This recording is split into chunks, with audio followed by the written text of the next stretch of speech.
එක යනවා. සාමාන්‍ය කාමරයක් වගේමයි.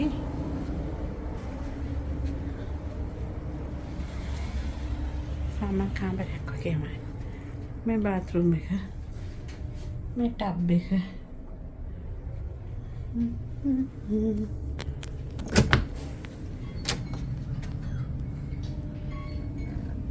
corridors.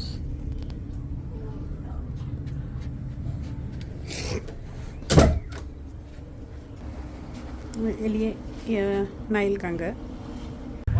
පුතා මේ අපි නයිල් වල ඉන්නේ. මේ ක්‍රූස් එකේ උඩ මේ හැපැති කඳු. come in. මේ කෙසෙල් වගාවක් අක්කර ගන්න.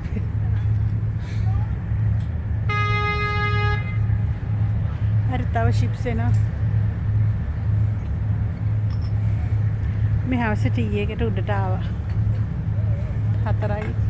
4:00 විතර දැන්. මේ චායි වාලා.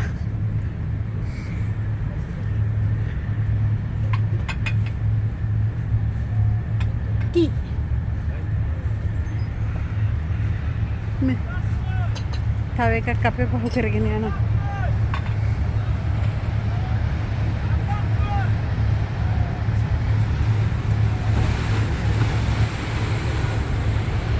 bye.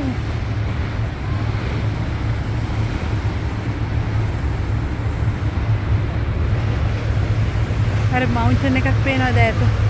වැලිස් එකේ.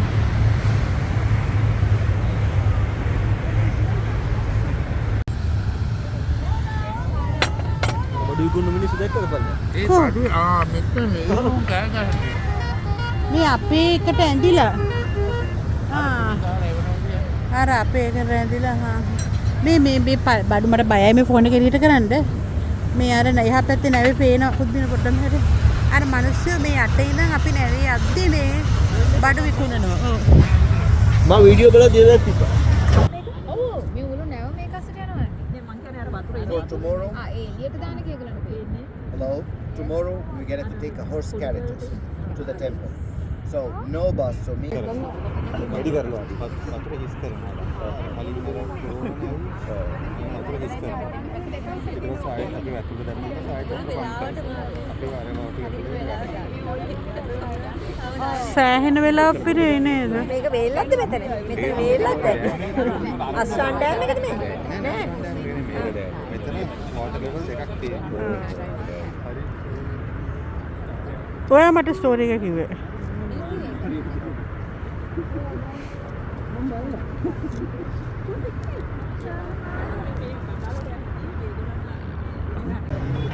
දැන් මේක ඇරෙන්න ඕනේ නේ. මේක එනවා මෙහාටනේ. ඔව් වතුර ඉන්න දොර ඇරෙන්න ඕනේ.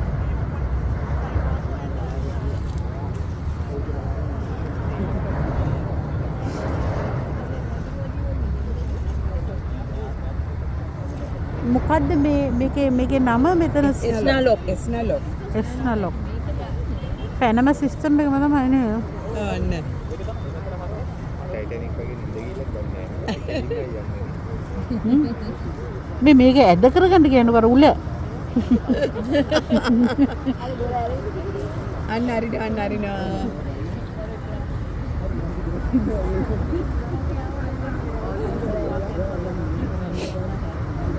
හිතානකො මෙච්චර ලොකු වතුර ගොඩකට ඒක තිබ්බ නේද ස්ට්‍රෝන් නේ ගේට් එක.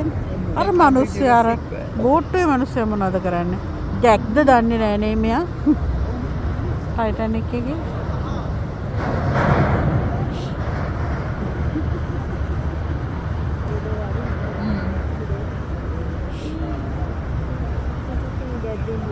මටත් හිතා ගන්න බෑ මේ තව මේ පොඩක් මේ වෙනවත් දන්නේ නේ. දැන් ඉක්වල් නේ දෙපැත්තම ලෙවල්ස්. ලෙවල්ස් ඉක්වල් මේක අපිට පොඩියට පෙන්වන්නට සමහරට ඇති චෙක් එකේ ගමන්. لانش المسطحات طالع من الحوض خليه يطلع. استنى لانش المسطحات طالع من الحوض. طلع لانش المسطحات طالع من الحوض. මේගොල්ලන් ටයිම් වෙන්න. පොඩි බෝට්ටුවේ ටයිම් වෙන්න. ඒක කිව්වද ඔය මේකේ ඉන්න නෝනාලට ඉඳ ගන්න කිව්වද දන්න? එන්න මෙතෙන්ට. අර පැත්තෙන් දාන වතුර ඊ දේ අර බලන්නකෝ නේද මාර වතුරක් දාන්න එන්න කමනේ අපිට මේ යන්න අර මේ පැත්තෙන් මේ බල අර බලන්න අර එංගින අර පැත්ත බලන්න කොහේ එහා පැත්තෙන් නෑ වතුර. ඒ පැත්තෙන් නෑ. اشرح تعالى ماشي على طول اشرح تعالى ماشي على طول اشرح عشان قماش اشرح عشان قماش අර බලන්න ගොඩක් අර යකිල එකයි මේ වතුර මේ ඉස්සෙනවා නෑ. අර මැද්දට ගියයින් පස්සේ. ඒක ඇතුලට ගියයින් පස්සේ ඉස්සෙනවා. දැන් මේක ගඟ ගන්න අමාරුයි ගොඩාක් නේ. ඒ වතුරේ එකෙන් ලැබෙන එක තමයි ගඟ ඉස්සුවොත් ගම් වතුර ගලනවා වෙන එයා කිව්වේ අර නෙමෙයි මේ ඒ ලෙවල් එකට මේකත් ගන්න. ඔව්, ඔව්. ඒක තමයි ක්‍රිකට් සමය හරියන්නේ. සේල් කරන්න බෑ නේද? දැන් අපි ගොඩ කරේ ලොකු එකක් ඇතුලට යනවා. ඒක ප්‍රශ්නයක්වත් නෙමෙයි. عشان قماش اشرح عشان قماش اشرح عشان قماش ඒ මිනිස්සයා එයාට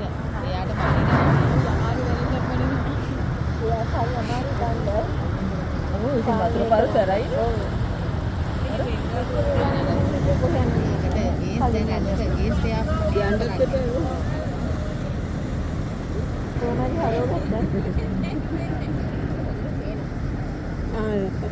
අපි බලාගෙන පිටිපස්සේ පුලිලේ. ඒකෙත් වතුර හෙල වෙනවනේ ගමක. මේ ඒකත් උතුරේ හිටන්නේ. දැන් හරි අර මම හිතන්නේ මේ දෙපැත්ත වෙන වෙනම වැඩ කරන්න මේක මේ ලෙවල් මේක තව මෙහාට එනවා. නෑ මේක තව මෙහාට එනවා. මේක තව දිග ඇරෙනවා. අතනින් ඉඩ එනවත් දන්නේ නෑ මං හිතන්නේ. ඒ කියන්නේ මේක එහාට යනවා වගේද වර පේන්නේ නෑ ඒකත් එහාට යනවා. ඒක මෙහාට එනවනේ අර. ඔව්. ඇතුලට ඒකත් ගියයින් මෙහාට පස්සේ යනවා. ඊට පස්සේ ඒ කැලේට නෑ ඒක ඇස් බැඳුම වගේ නේද මේක මෙහාට එන්නේ ඔය. එහා පැත්තේ තියෙන ගඟ. ඒක වෙන ලෙවල් එකක් නේද ඒක වෙන ලෙවල්. මේක මෙහාට එනවද ඇත්තට මේ? අපි යනවා. අපි යනවා අර ඒ වාගේ යාළුවා අන්න ආයෙත් මෙයාගේ නම මොනවද ඒ ඔයාගේ යාළුවා අන්න ආයෙත් යනවා රෙඩි කියලා. ඔයා යාගේ රෙදි ගත්තද නැවට විසි කරාද යා රෙදි මම දැක්ක රෙඩි දැන් විසි කරනවා මම අපේ ගත්තා. ඔයා චයිනීස්ල ගත්තද ඒක නෑ අර බෝට් එක ආයේ ඇවිල්ලා ඒක කිව්වේ. ඕ මේ මාර්ගයෙන්ම නැත්නම් යට යන්න බෑනේ බොට්ටු කරේ තියාගෙන තමයි එන්නේ දැන් ඒකේ වතුර උසයි ඒකනේ අපි යන්නේ ආය පුරවල ගන්නවා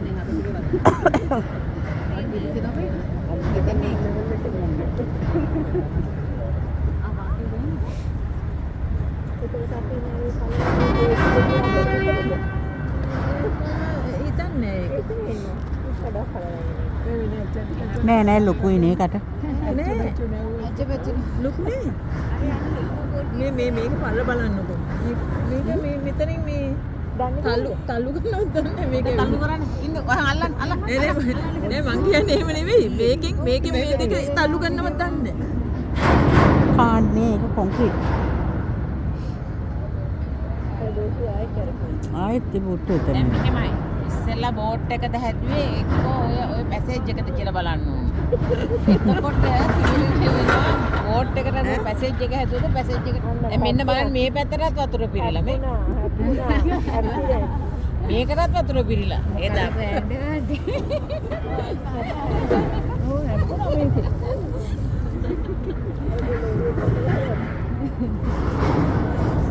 අනේ මගේ බැටරි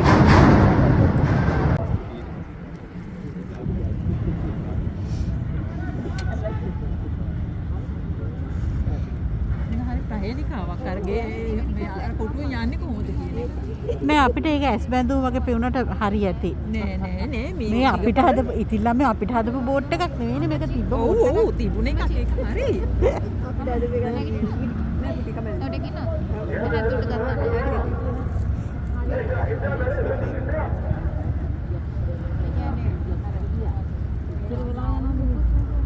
සෝරි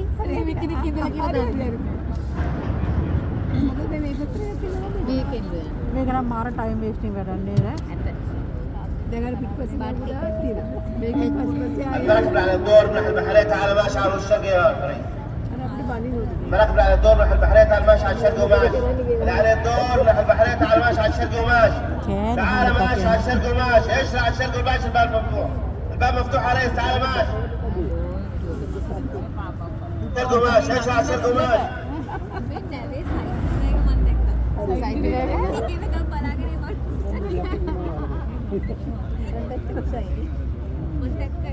ඔන්න ඕකනේ අපේ රටේ මේ වගේ වැඩ කරන්න ඉතින් ඉංග්‍රීසි කරන්න කැමති නැහැ. වාටර් චේන්ජ් එකක් ලයින් එක කලර් චේන්ජ් එකක් තියෙන එකද? අර ලයිට් කලර් එකයි ඩාර්ක් කලර් එකයි අන්න ඒක තමයි ඩයිලා කරන්නේ. මාරු සත් වදිනවනේ. المراكب على الدور اشرع. ඒ කියන්නේ 3 meters ද? المراكب على الدور اشرع والشرق وماشي. المراكب على الدور اشرع على الشرق وماشي. تعال ماشي على الشرق يا ريس. මෙන්න ආයෙත් අර මිනිස්සයා. وماشي. اشرع على الشرق وماشي. ඒක මං හිතන්නේ ඒගොල්ලෝ මේකටම තියලා තියෙන මොකක් හරි. මේ බෝට් එකද ගයිඩ් කරන්නද? ඔව්.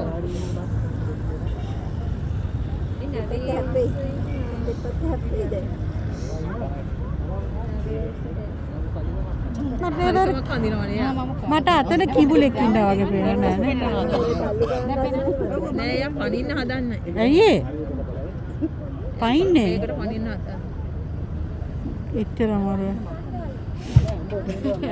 එහෙනම් බලා ගන්න ඕන.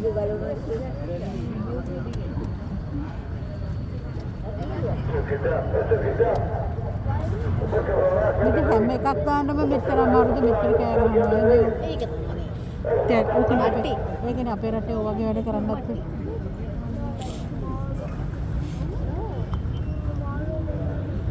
බට්ටි. මේ ශානිකාටවත් කියන්නේ මේක හදන්න කියලා. Not shouting, but announcing for the ships. Make announcement to all the ships.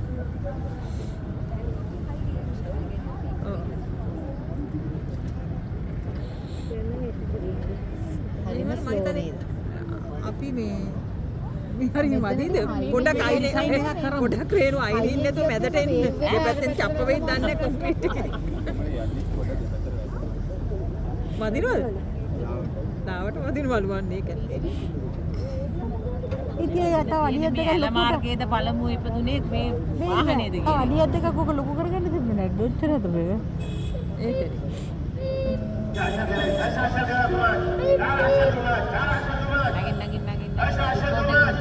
අර මිනිස්සු මොකක්ද අර කරන්නේ අයින වදිනවලු මේ අර මිනිස්සු මොනවද හැංගෙනවා ටෝච් ගන්නවා ඒක ඇතුළේ මොන්නේ මෙතෙන්ද බලන්න මම ඒවල බැරිනම් අපි කියන්නේ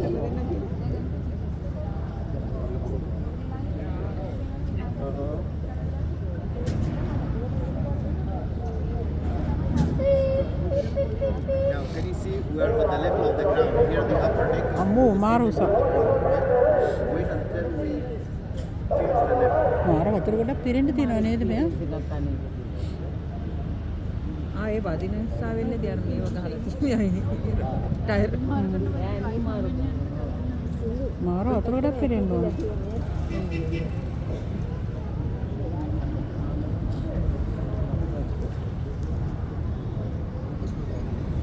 මේ හරිය නෙවෙයි මට ප්‍රශ්නේ මෑද හරිය අපේ හරියට මේ ගානට යනවා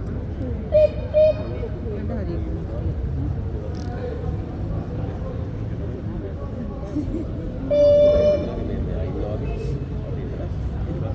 ඔළුවදී බලාගෙන ඔළුවදී කොණේ හල්ගේ මෙහා පැත්ත පිච්චි අනිත් පැත්තට වැස්ස.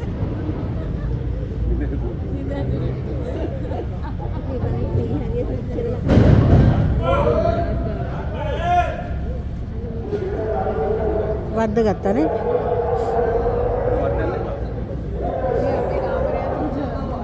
අර පැත්තෙන් අපේ කාමරේ තියෙන්නේ වීදුම ගන්නවත් දන්නේ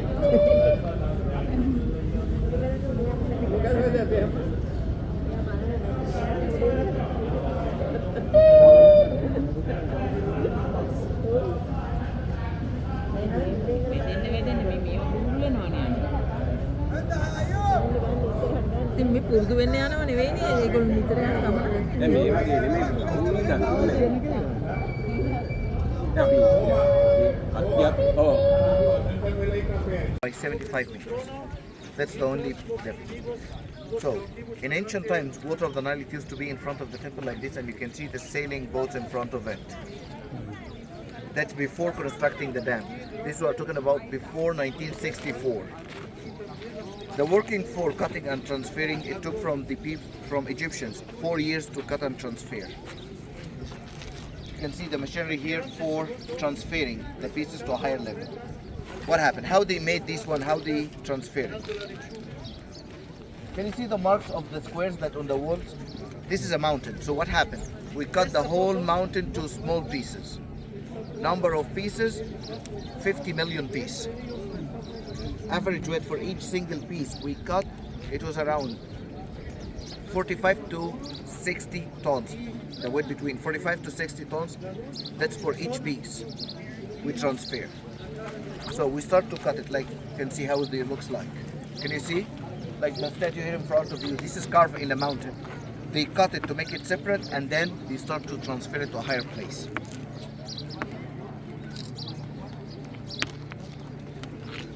And then back it again on the top of the statue again one more time. And then entrance of the temple, you can see 4 crosses for Ramses II. One of them is damaged, the second one is damaged, that's because of time. But 4 of them, they were sitting in front. And this is not like other temples that separate pieces would collect. No. What happened here, this is a mountain, and we start to carve everything in a mountain. From outside for the 2 mountains, and even we dig inside and make it like a cave, and then it becomes a temple from inside. So from inside it's like this. You can see here, this is the 2 lines of the statues when we enter from the corridor. So have a look, the temple is 1 axe, right? At the end of the temple you can see that's the sanctuary of the temple. Here. So from the gate to the sanctuary it's 1 line. On the 2 sides you'll find like mummified statues for King Ramses II. That's in mummified position. And then, do you remember in Luxor temple, I show you a scene for Ramses II sitting in front of him. Like you can see the level of the legs, you can see these are the sons of Ramses. So when you go inside the temple to the right side, you're going to have to find the same thing. And then other part is the training for the battle. So here's giving the strategy to the 12 generals of the army, and this is the battle itself. This is which part of the temple? When you go inside, right side wall. And here's the battle itself. But when you have a look at the battle itself, you find that Ramses II having 2 arms. These 2 arms, they say some people at the beginning, this is a mistake. No, this wasn't a mistake. Here Ramses II says, I'm fighting with God Amun. And God Amun, he is invisible. He is a shade. So this 2nd arm, this is representing God Amun. God Amun, that he is the shade. And Ramses II, he used to show himself like a very young and powerful, and he is killing and fighting the enemies by his hands. Can you see it?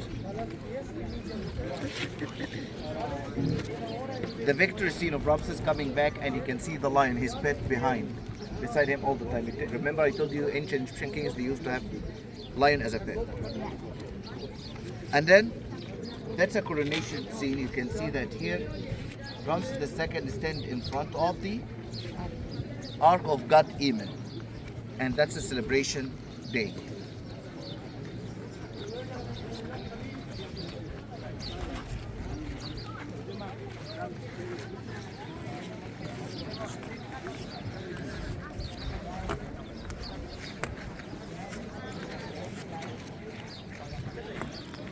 Now, at this scene, when you go inside the temple, you're going to find this scene. Ramses II is standing in front of 3 gods here. God Ben, the god of fertility. Second one, you find him a god but a cartouche at the top of his head. How come a god and has a cartouche? That's Ramses II. Now he assigned himself a god, and he is the main god of this temple. So here he says that my human nature as a king, giving offering to my holy nature as a god. So King Ramses II gave offering to God, Ramses II. And this is Goddess Isis standing behind. Last thing, the most important one, you can see these 4 seated statues side by side. Can you see them? From here, Amun-Ra, Ramses II, Amun and Ptah. What's the story behind these 4? These 4, they are sitting side by side, and every year, twice a year, the sun raises to came inside to shining the whole temple, moving. Looks like it's moving like step by step from the entrance until it comes to arrive to shining 3 faces only, not the 4th one. The sun raises never ever came to this one. Why? He is God of darkness. He is the God of Memphis. Do you remember that? And he is God of darkness. So the sun never appeared on his face. So you can see the technique that ancient Egyptian and the measurements they made it for the axis and everything to made when 4 of them. Can you see? Is there a big distance between 4 of them? They are exactly side by side, right? But the measurement happened for constructing the temple, to fix the temple, to make the sun when it's appeared start shining from the legs all the way up to the head and top, but never come to this side. This side always dark. That's because he's God of darkness. And the reconstruction build the same thing. Sorry? Reconstruction build the same method. When we transferred, Yeah. yes, it's changed one day. It was October and February 21st. It becomes October and February 22nd. Only one day. We did lots of measurements and lots of things to make it exactly same day, but we cannot make it same day. So Ramses II here, he becomes a god. And this other temple back over there, can you see it? That's the small one for the wife, Queen Nefertari.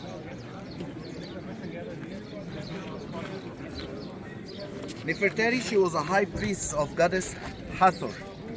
So when you go in to find the head of a lady but ears of a cow, this is goddess Hathor. මේ Abu symbol temple එකට යන තැන මේක ඇත්තටම තිබ්බේ මේ ඉස්සරහ තිබ්බ වැව ඇතුලේනේ. ඒක හදන්න ඕන නිසා මේ ඔක්කොම ගලවලා ගෙනලා ෆික්ස් කරා. මම හිතන්නේ මේක මුලින් හැදුවටත් වැඩිය පුදුමේ. ඒක විදිහටම ඒ විදිහටම ගලවලා ආපහු මෙතන හයි කරපු එක තමයි පුදුමේ.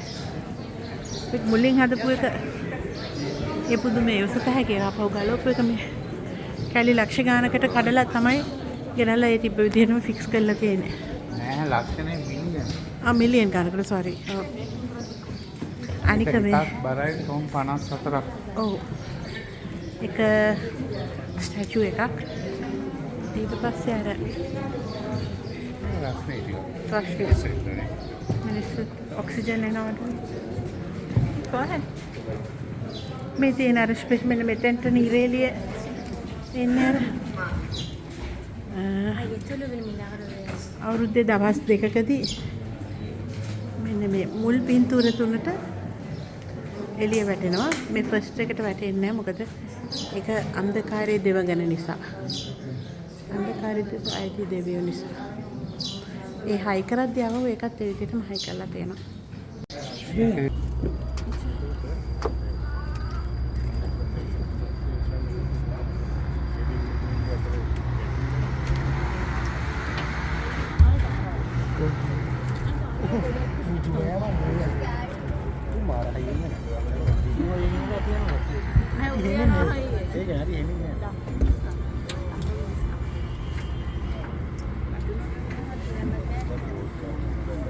ايه الاخبار؟ بالك وانت؟ كنت في القاهرة. عامل ايه؟ كويس تمام الحمد لله على السلامة. الله يسلمك. عايزين نطلع ناحية الأجاخين. مسهل على الهواء.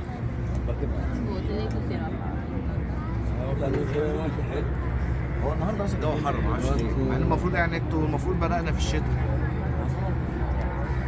ده ابو سمبل كانت حر. اللي هي بتبقى تلج كانت حر.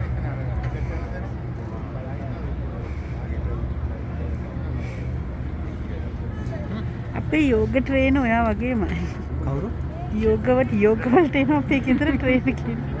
එයා දැන් සසර අතහැරලා කියන්නේ. සසර මාත් මම සසර අතහැරලා සසරත් මාව අතහැරලා නෑ යා මේ නෑ ඔයාව ගත්තා. එතකොට අපේ පුතාට පෙන්නන්න පුළුවන් මෙයාව තමයි පුතාට දාන්න ගන්න.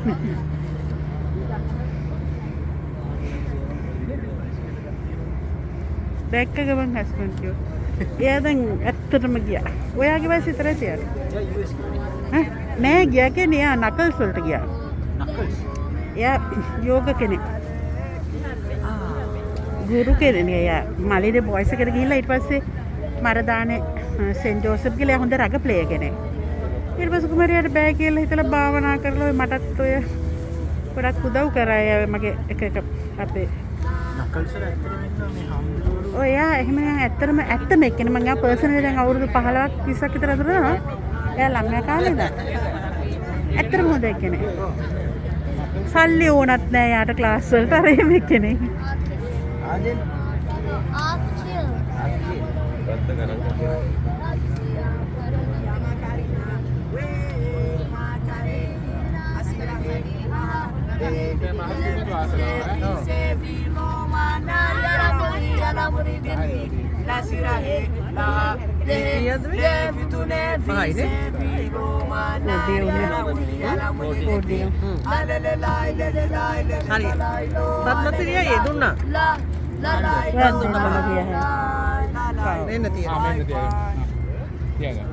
Tahu kian dah?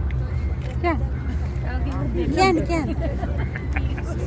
Ya, yopi, yeah. Singi, ya, yopi. Ya, yopi, ya, yopi, yeah.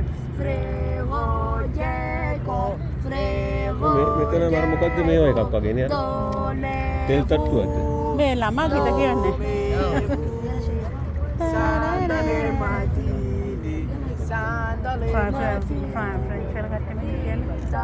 Bell, ding dong bell. අපේ නේද ඔව් හා ඇකේ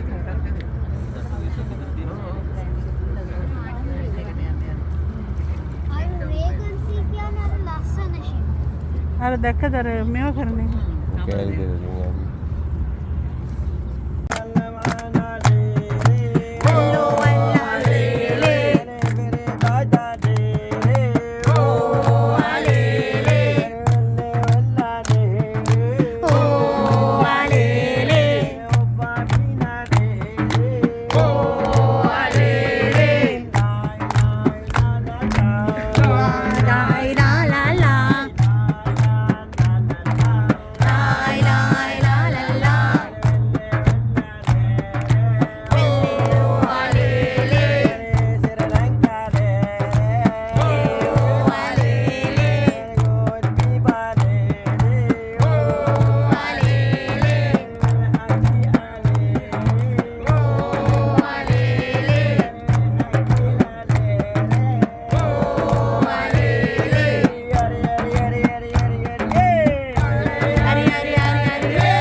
constructing the dam. So this is the main way of the dam. So what happened? During the time of construction, we blocked this one and we opened far, a little bit far in the desert. And the workers start to work and construct here at the place of the dam. This way, please. Nile, there are two sources of the Nile. The first source, which is located at the heart of Africa continent, which is called Victoria Lakes or Victoria Falls. It's over here down there. You can see it's shared by Kenya, Uganda, Rwanda, Tanzania, and Burundi. So all of them, they are sharing the Victoria Lakes. And from Victoria Lake, coming out a river, it's called White Nile. This river, by the name of White Nile, arrived to Khartoum, the capital of Sudan. On the east side of Africa, Ethiopia, there is another lake, a huge lake over there. It's called Lake Tana. It's raining the whole year over there, and then the water coming out from a higher position, going lower to Sudan, to Khartoum also, by the name of Blue Nile. So we have White Nile and Blue Nile. Both of them, they are moved to be connected, to be one river in Khartoum, the capital of Sudan, and comes to Egypt as the one Nile, one river, which is the River Nile. So what happened? Every year we used to have like the whole land of Egypt on the two banks covered by water of the Nile. Even the homes attacked. So my parents and grandparents used to tell me that during the flooding season, they wake up to find all the furniture and everything outside. And the water could cover like till the second level of the house, which means by the height of 7 to 8 meters. But after constructing the dam, choosing this place, this is the narrowest point. So there are two mountains on the two sides, and then they construct the dam in the middle, so to be like natural protected place. So the water of the dam start to be saved behind at the southern part. And this lake, it's moving from here all the way south to Sudan. Sorry.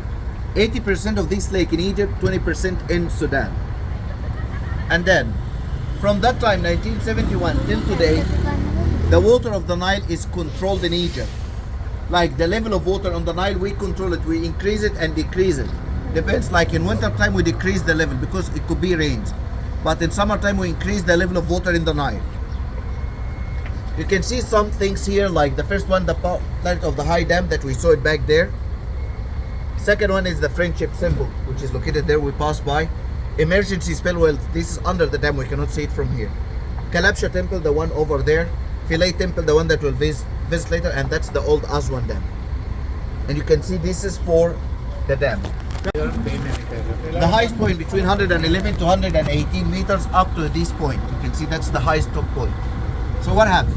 The water used to come from behind the dam, pass under the dam to go through under passages under the dam, and then it go through the turbines. 12 tunnels by 12 turbines, but 4, as I told you, closed, so which means only 8 which is working. Through 8 turbines, these turbines start working to generate the electricity. Each turbine giving 175,000 kilowatt. 8 of them working together at the same time, they give 1.9 gigawatt. Where is the body of the dam here? Can you see it? This is the dam. And what happened? Look at the design. Looks like what? A pyramid. Can you see it? This is what the Egyptian engineer says to the Russians. No, we don't need to be like a normal standing dam. We need our dam to be similar to the style of the ancient Egyptian. When they construct the pyramids still survive till today. Any kind of construction destroyed except pyramids. And this can stand against the horizontal earthquakes that happen in Egypt. So that's why they construct the dam. You can see the layers, like the sand and rocks, you can see it, and then they cover the body of the dam at the end. Russians, when they made this dam and they completed 1971, they says that this dam was going to survive for 150 years. That's the maximum life age for this dam. After 150 years, you should find another one, because this one will going to get destroyed. Every 50 years, Russian, they used to come to make a check for the dam. So last time, because after the revolution and situations we request from Russia to come to check for the dam, and the engineers come to check about the length and the power of the dam. They came 2016. This is not every 50 years, but the first 50 years they came, but then second time they came 2016 because they wanted to check what's wrong, what's happening for the dam. What happened is, they came and they checked the power of the dam and the stone, and we find the surprise is what? This dam that should survive for 150 years, it becomes we're going to survive for 600 years. The body of the dam becomes much stronger.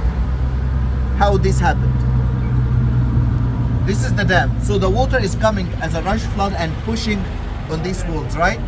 What happened? Layers on top of each other, so the layers start to be what? press on each other and becomes stronger and harder, and then the sand and rocks, they become solid, so it becomes, looks like what? Stones of the pyramid. That it's a very hard, strong stone. You cannot easily break it. So they say that the dam could be survived for between 500 to 600 years. Maybe by more pressing on these rocks, the dam will be increasing the years of life. So this is one of the unique design dams in the world, that it will never get destroyed unless we explode this dam. But as a natural way to destroy this dam, it will never. What if the level of water increased? Do the water going to pass the dam? No. Do you remember yesterday when we were traveling to Abu Simbel? Before arriving to Abu Simbel, we already saw looks like branches and the water is running, right? This is, we call it the extra passages of the Nile. Some of them we already made passages moving from Aswan up to Cairo, parallel to the river Nile, but in the desert. So if the water of Nile increase or something, like Ethiopia nowadays, they wanted to construct a dam and it's in the wrong place, so maybe because it's a source of the Nile, that dam will be destroyed. If their dam destroyed, what will happen? Sudan, it will be sink in 2 hours. The whole country of Sudan. What about Egypt? We already prepared ourselves that to open the gates of the dam and made the water run in the desert. So we will have second river Nile in Egypt. So have the first one, and there will be the second one in the desert. And also we prepared already nowadays for the third and fourth in the desert. So Egypt prepared in case if Ethiopia, their dam destroyed and this plenty amount of water start to go down, it will get Sudan, it will be covered by water in 2 hours. What about Egypt? We saved ourselves. What if this dam destroyed? What will happen to Egypt? Blackout. Any idea? Blackout. There will be no Egypt in 30 minutes. I'm serious. Water of the Nile, this water behind us, it will arrive to Cairo in 20 minutes with the height of 60 meters. The height of water in Cairo, it will be arrived to the height of 60 meters, and we don't have the buildings by the height of 60 meters, except like the pyramid and the Cairo Tower. So the whole city of Cairo, it will be what? Sink under the water of the Nile, and the water keep arrive to the Mediterranean Sea, so means there will be no more Egypt on the map. That's why the high secured area in Egypt is what? Is the high dam. The protection of the dam started from where? Mediterranean Sea, it's like circles moving closer and closer. This is the first circle. The last circle in the middle of the Mediterranean Sea, and in the south, in the southern part of Sudan. These are circles to protect the dam from any attack or anything, especially during the time of wars. So this is the highest secured area in Egypt. The dam is good to Egypt or bad? Both. Why both? Before the dam, we have seasonal agriculture. Nowadays, no more seasonal agriculture because we have water the whole year. Before constructing the dam, we used to have what? Flood of the Nile, so means the soil of the black soil and the mud of the Nile increased. So increasing the percent of the black lands in Egypt. But after constructing, no more. So that's a bad thing. Other one is, we used to have like a kind of bacteria on the Nile. This bacteria, with the flood of the Nile every year, what happened? It was be pushed to the Mediterranean Sea. Nowadays it starts to increase, so that's why we start to filtering and cleaning the water of the Nile. So there are good sides and bad sides of the constructing the dam. But the majority, it's a good things because it saved Egypt from famine, saved Egypt from the rush flood that destroyed the houses and everything. So this land is saved by the high dam. That's why the 200,000 workers who worked to construct the dam, they all refuse to get paid because they say, this money we need to give it back to Russia. So we should give the last part of the money to Russia in 1990. At that time, Nasser, he made a deal with Russia. You needed money or you need Egyptian products. He says whatever, it doesn't matter. So at that time we used to have factories for making car engines. So we start to send to Russia car engines. What else? Egyptian clothes. Bed sheets, clothes, materials, trousers, dresses, everything Egyptian cotton 100%. And then percent of Egyptian gold. We have mines of gold, so we start to give them percent of that gold. What else? We had factories in Egypt for refrigerators, washing machines, dry machines. We start to transfer all this stuff to them. By 1976, Russia, they ලොකු electricity power එකක් මේකෙන් generate කරනවා. මේක මිනිස්සු වැඩ කරලා තියෙන ඉස්රායෙල් මිනිස්සු මේගොල්ලන්ට පඩි මොකද මේක හැදුවම මේකේ වාසිය එන්නේ ඊජිප්තුවට ළඟ ජෙනරේෂන් එකට කියලා ඒගොල්ලෝ පඩි නැතුව වැඩ කරාලු මිනිස්සු. ඇත්තටම මේකෙන් ගංවතුර නතර වුණා. මේකෙන් ඒගොල්ලන්ට එක පාඩුවයි වුණේ අර අවුරුද්දකට සැරයක් නයිල් ගඟ ගොඩ ගලනකොට ලොකු පොහොරක් එකතු වුණා. පොළවට ඒක නැති වුණා. ඒ ඇරෙන්න ගංවතුර නැතුණා ලොකු ඉලෙක්ට්‍රිසිටි පාව එකක් ඇති වුණා. අවුරුද්ද හැමදාම ගොවිතැන් කරන්න වතුර ලැබුණා. මේ අස්වන් එල්ලෙන් බේරිලා ඉන වතුර ටික මේ ටික කයිරෝ පැත්තට යනවා. මේගොල්ලොත් එක්ක ඇත්තටම මේ වතුර සම්බන්ධයෙන් ඉතියෝපියාව ෆයිට් එකක් තියෙනවා. මේගොල්ලන්ට මේ ඩෑම් එක හදන්න උදව් කරලා තියෙන රෂ්‍යා. ඒගොල්ලෝ සම්පූර්ණයෙන්ම රෂ්‍යා වලට මුදල අපහු ගෙවලා තියෙනවා. අවුරුදු 50කට සැරයක් රෂ්‍යා ඇවිල්ලා බලනවා මේකේ ඩෑම් එකේ තත්ත්වය. මේ ඩෑම් එක හදලා තියෙන පිරමීඩ් එකක් වගේ. අවුරුදු 600ක් මේක තියෙනවලු. මොකද මේක කැඩුනොත් හදිස්සියේ මේක කැඩුනොත් ඊජිප්තුව සිටියමෙන් නැතුව යනවලු. සිටියම නැති වෙනවා කියන්නේ මුළු මේක යන වතුර ලොකුම වේගයකින් විනාඩි 30ක් ඇතුළත කයිරෝ පැත්තට ගිහිල්ලා මුළු කයිරෝම යට වෙනවලු. මීටර්ස් 60ක් නේද මල්ලි කිව්වේ? ඔව් මීටර්ස් 60ක් උඩට වතුර ගලනවලු මේකෙන් කයිරෝ පැත්තට. ඉතින් මේගොල්ලෝ මේක ලොකු ආරක්ෂාවක් තියෙනවා. මොකද ඊශ්‍රායලය එතකොට ඉතියෝපියාව මේගොල්ලෝ එක්ක තරහයි. ඉතින් මේ ඩෑම් එක කැඩුවොත් ඊජිප්තුව නැතුව යනවා සිටියමෙන්. මුළු ඊජිප්තුවම යට වෙනවා මේකෙන්. ඒක තමයි මේගොල්ලන්ට මේ ඩෑම් එකේ තියෙන ලොකුම භයානක තත්ත්වය. ඒ නිසා මේගොල්ලෝ ලොකු විදියට ගොඩක් සමහර ටයිම් ෆොටෝස් ගන්න දෙන්න මේක ආරක්ෂා කරනවා. මම මේක අහන හැමෝටම කවදා හරි ඇවිල්ලා මේක බලන්න ලැබෙන්න කියලා ප්‍රාර්ථනා කරනවා. බලන්න එන්න. ඒ මිනිස්සු කරලා තියෙන වැඩ කාන්තාරේ ජීවත් වෙන්න වඩාත් හොඳින් ජීවත් වෙන්න හැමෝම එකතු වෙලා විශේෂ නායකත්වය මිනිස්සු වෙනුවෙන් කරන දේවල් ඇති. මේ රටේ ඇති ඕන තරම් අඩුපාඩු වැරදි. ඒ වුණාට සමස්තයක් වශයෙන් මිනිස්සු පුදුම විදියකට තමන්ගේ රටට ආදරේ. පුදුම විදියකට රටට ආදරේ. ඒක නම් මට හොඳට දැනුණා. Connection between the Gulf and river. The river Nile, they were a branch of the Nile in this area, and this was the connection between the Red Sea and the river Nile, and then this is like a gathering point, a central point, trading point, and then the ships start sailing north to the Mediterranean Sea. So this area, it was a business center and a very important area. That's why there was extra security. So in all these areas, it was a fortress by the name of the Fortress of Babylon, and this constructed around 570 before Christ. But before this one, there were different fortresses.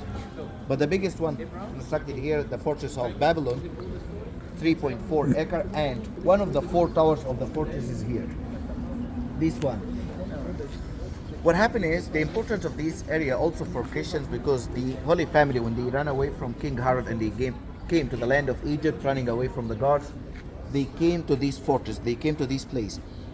No pictures for the police. You can picture everything, but not for police, please. So, the family, they came here and they stayed in entire Egypt for 3 years. Number of places that the family visited in Egypt, 22 places. One of the 22 places, it was also here at this area. And they stayed in this area for 3 months. At that time, Mother Mary and baby Jesus, they were hidden in a crypt underground. And Joseph, the carpenter, he was working in the city here inside the fortress as a carpenter to earn money to feed the family every day. So, the tower, the family were sitting beside it until they find a safe place like a cave underground. And this cave offered by a local Egyptian man that he had like a cave behind his house as a storage for him. So he hid the family inside this cave. What happened is, the 22 places of the family in Egypt, the Egyptians keep it as a secret places and safe places and never tell anybody, because they don't need the guards to find the places. After the crucifixion of Jesus, Saint Mark, one of the 4 evangelists, he came to Egypt, and this was around 55 to 58 AD. He came to Egypt and he wanted to find the places of the family, but nobody gave him an answer. And then he started to teach people about Christianity and Jesus. So at that time, what happened is people started to show him the places. And one of the 22 places, it was here. They show him the place. And they told him about the cave. They kept it a secret place and they didn't mention anything about it. And what happened? This tower on the 2nd century AD, there's an earthquake happened and the tower destroyed. Romans at that time, they want the Egyptians to reconstruct the tower, but Egyptians refused it because they hate Romans and they were against them, so they refused to reconstruct the tower. So they keep it damaged tower. After the splitting of the church to be Eastern Church and Western Church, this happened 445 on the 5th century AD. Egyptians, they start to have the rights by King Justinian to construct churches everywhere and monasteries. So what happened? For the 22 places of the family, they construct a church. But before that time, they used to have a churches, but not a complete church. We call it something like a house church. But from outside, it's a house, but from inside is a church. But to have a design of a complete church, even from outside, this has happened in the 5th century AD. What happened? They came to the remains of this tower and then they construct a church. The name of this one is Hanging Church. Is it hanging from top? No. It's constructed on the remains of this tower, so it's a church with no foundation. Inside, I will show you how is it. There are 3 pillars taking the shape of triangle. They construct the church on the top of these 3 pillars and then they support it by trunks of palm trees, not to fall in the side. That's why it's a church with no foundation. That's the reason to give it the name of Hanging Church. And it's constructed on the remains of this tower. And this is one of the towers of the fortress of Babylon. This way to go inside the church. ඒක මාරවට නිකන් අපි විරිසියා කරනවා ඒගොල්ලෝ. Ice cream කියන්න පෙන්නේ. ඕ ice cream ගැන නම් හිතන්නවත් නෑ.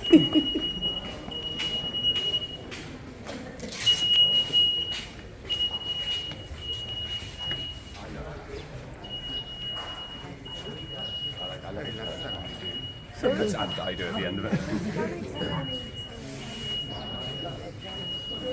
Wow, හරි ලස්සන.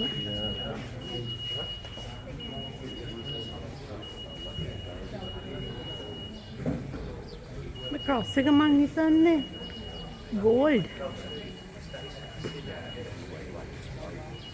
So beautiful pictures. It is.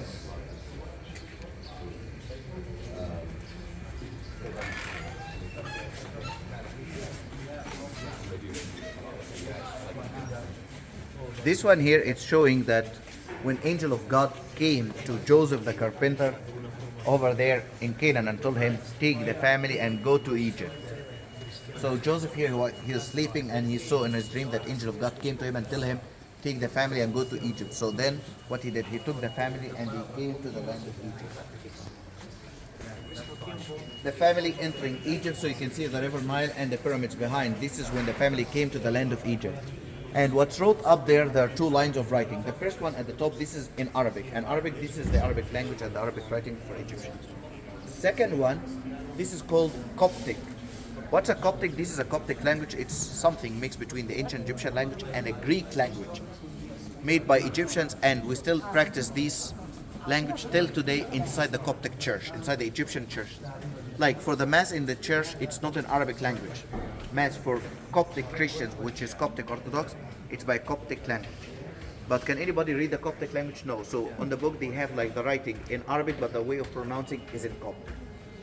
What you can see wrote up here, this is in a book of Isaiah, chapter 19, verse 23. God says, bless my people of Egypt. So at the entrance of any church constructed for Egyptians or by Egyptian, which is a Coptic church around the whole world, you're going to find the book of Isaiah 19:23, which is God says, bless my people of Egypt. And this is located at all the entrance of the church. And we are almost like the only nation that God says they are blessed my people of Egypt. So that's why you find it at the entrance of any church. Yes, small pieces.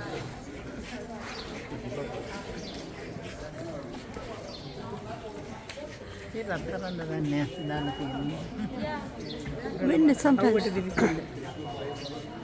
Copper. This one here, this is showing another one. It's a challenge happened between Muslims and Christians in Egypt. One of the Muslim kings, this happened on the 13th century AD. He don't like Christians and Christianity, and he want everybody in Egypt to be Muslims, no Christians. So in the Bible, it says that God says, if you have faith, with the true faith, with the true prayer, you can move a mountain. So he brought the patriarch of Egypt and he asked from him, in your book it says that you can move a mountain with a prayer. He says, yes, with faith we can move a mountain. He says, okay, you are the highest one in Christianity here, you are the patriarch, move a mountain for me.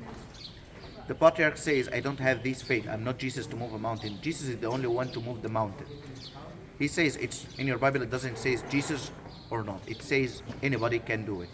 So if you'll not do it, means what you wrote in your Bible, it's a fake one. And it's not words of God. So it means you should all convert to Islam. At that time, what happened is, the patriarch, he started to pray, the second scene, he started praying to Mother Mary for 4 nights, no rest, no sleep. Because he got a limit only for 1 week. After 1 week, he should move a mountain. So he keep praying, and with all these prayers, after 4 days of praying, he fell asleep and he saw a dream that Mother Mary came to him and told him, there is a man in Egypt can move a mountain. The name of this man is Simon the Tanner, a man with one eye. So he went to search for Simon the Tanner until he find him on the bank of the Nile. He's a man that he used to carry his jar and help the old people that he cannot get water from the Nile, so he transferred water to them. He told him about what happened between him and the king, and Simon at the beginning he refused. He says, I'm not Jesus. He says, that's the only hope for us. So he accepts. And before leaving, he asked Simon, what's wrong with your eye? Why you have only one eye? What's wrong with the other one? He says, when I was younger, I used to work as a shoemaker, fixing shoes for people. And one day, a Roman lady came to me to fix her shoe. So when she put her feet in front of me, her dress moved. And I look at her thigh. And that's a sin in Christianity. So to protect your body from the sin and from hell, you need to take out the part that made a sin. So what he did, he put his nail on his eye and take it out to protect the rest of his body. And that's considered like the faith, that he don't feel or worried or afraid of losing part of his body, but to save the rest, and that's the faith. So on the 7th day, the whole Christians gathered together and they start to pray to the God, and at that time the God made the mountain moved. And this mountain moved to be, you can see as the picture here, and that's we call it the movement of the mountain in Egypt. Do we have a proof nowadays about this one? Yes. You know that mountains, it looks like trees, right? It had reeds underground to make it stable with the movement of earth. What happened is, today we are going to the fortress, and the fortress is constructed on top of mountain. Beside the fortress on the other side, there is another mountain. The distance between them is around 3 kilometers. What happened? The mountain of the fortress is still stable, never moved. But the other one, every couple of weeks we have shaking happen over there. Not an earthquake, but it's shaking on the ground. When the geographic people start to check what's wrong with this one, they find that it's a mountain with no reeds, mountain with no base. The one that is shaking. The other one of the fortress, it's a stable one, doesn't move. When they made measurements for the mountain, everything, they find that the 2 mountains, they were one. And the top part cut and removed and transferred to another place. So this is what we discover nowadays. Then, if you'll have a look to this church, this is a design of a church, easily from outside to know that it's a church, right? But before the splitting of the church, before the 5th century AD, Egyptian, it wasn't allowed for them to construct church or says that they are Christians. So they have something different. Look behind you, please. Looks like a house, right? This one, it looks like a house, right? Yes, from outside it's a house, but from inside it's a church. This is what we call it, the church house. This was like a secret thing, and a secret way, a secret place that you construct a house, a design of a house, but from inside it's a church to hide and pray inside it with a secret way. But after the 5th century AD, after the splitting, they start to construct the design of a church. So when we find a design of a church, a complete church, a perfect church from outside, that means this one constructed after the 5th century AD. But if it's like house like this one, so this is before the 5th century AD. This way, please, to go inside.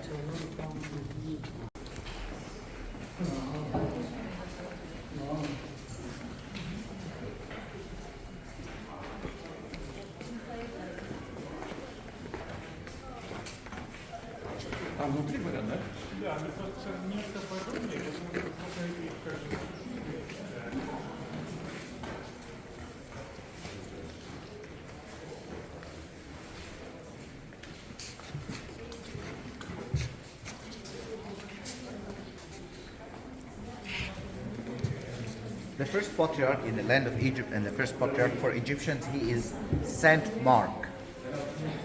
And you can see the man with the red dress. This icon, this is for Saint Mark. And everybody came after Saint Mark. We call him, he is on the chair of Saint Mark. He is the patriarch of Egypt and he is on the chair of Saint Mark. Number of patriarchs of Egypt from Saint Mark, he is number 1 till today. Patriarch Tuatros II, the one down to the left side. He is number 118. So Patriarch 100. Patriarch Tuatros II, he is number 118 and he is on the chair of Saint Mark. After death, another patriarch by choosing and elected by the church, and then he becomes the patriarch of Egypt. And then you can see on the other side, these are pictures for the presidents and leaders of Egypt with the patriarchs. And even kings before the presidents. Sorry.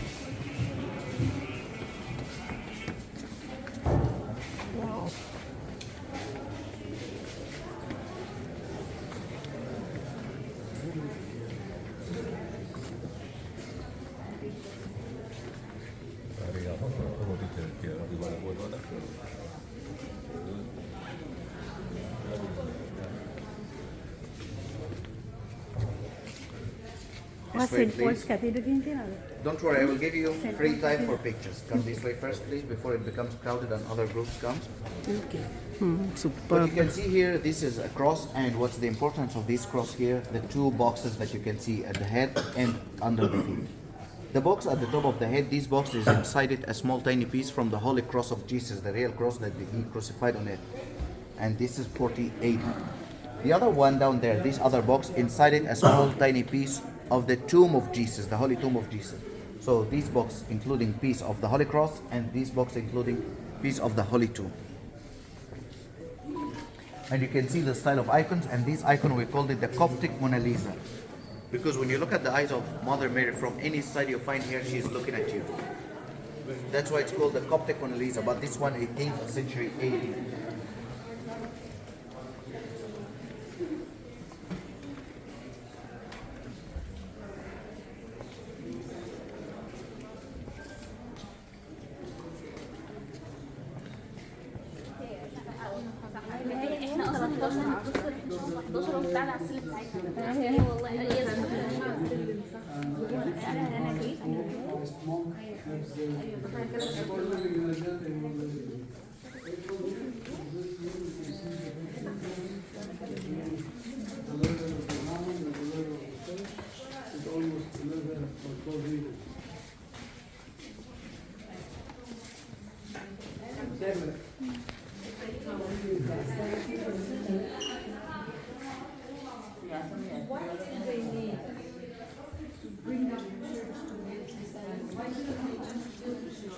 Foundation, right? Supported by what? You can see there is one pillar here. Can you see the pillar? Another pillar in the other side of the church. Third one, it's under the altar of the church. So 3 pillars, 3 of them taking shape of triangle to carry the church. But it's supported by trunks of palm trees. You can see it not to fall on the side. That's why, that's the reason we call it the hanging church. It's a church with no foundation. You can make a space for other, please. If you're ready, so make a space for the others to see.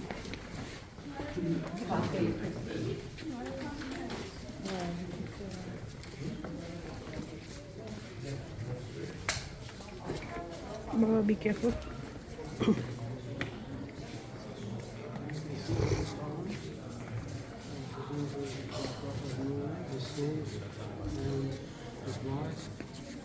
This is alabaster?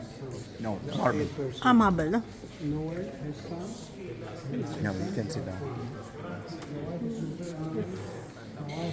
So beautiful. Come to these.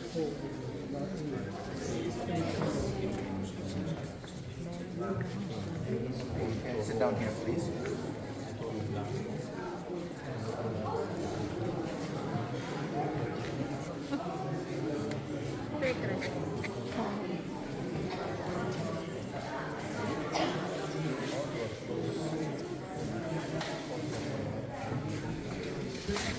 මේ ඊළඟට මං එන්නද මම මෙයාව camera කරන කරන්න නිසා එන්න එන්න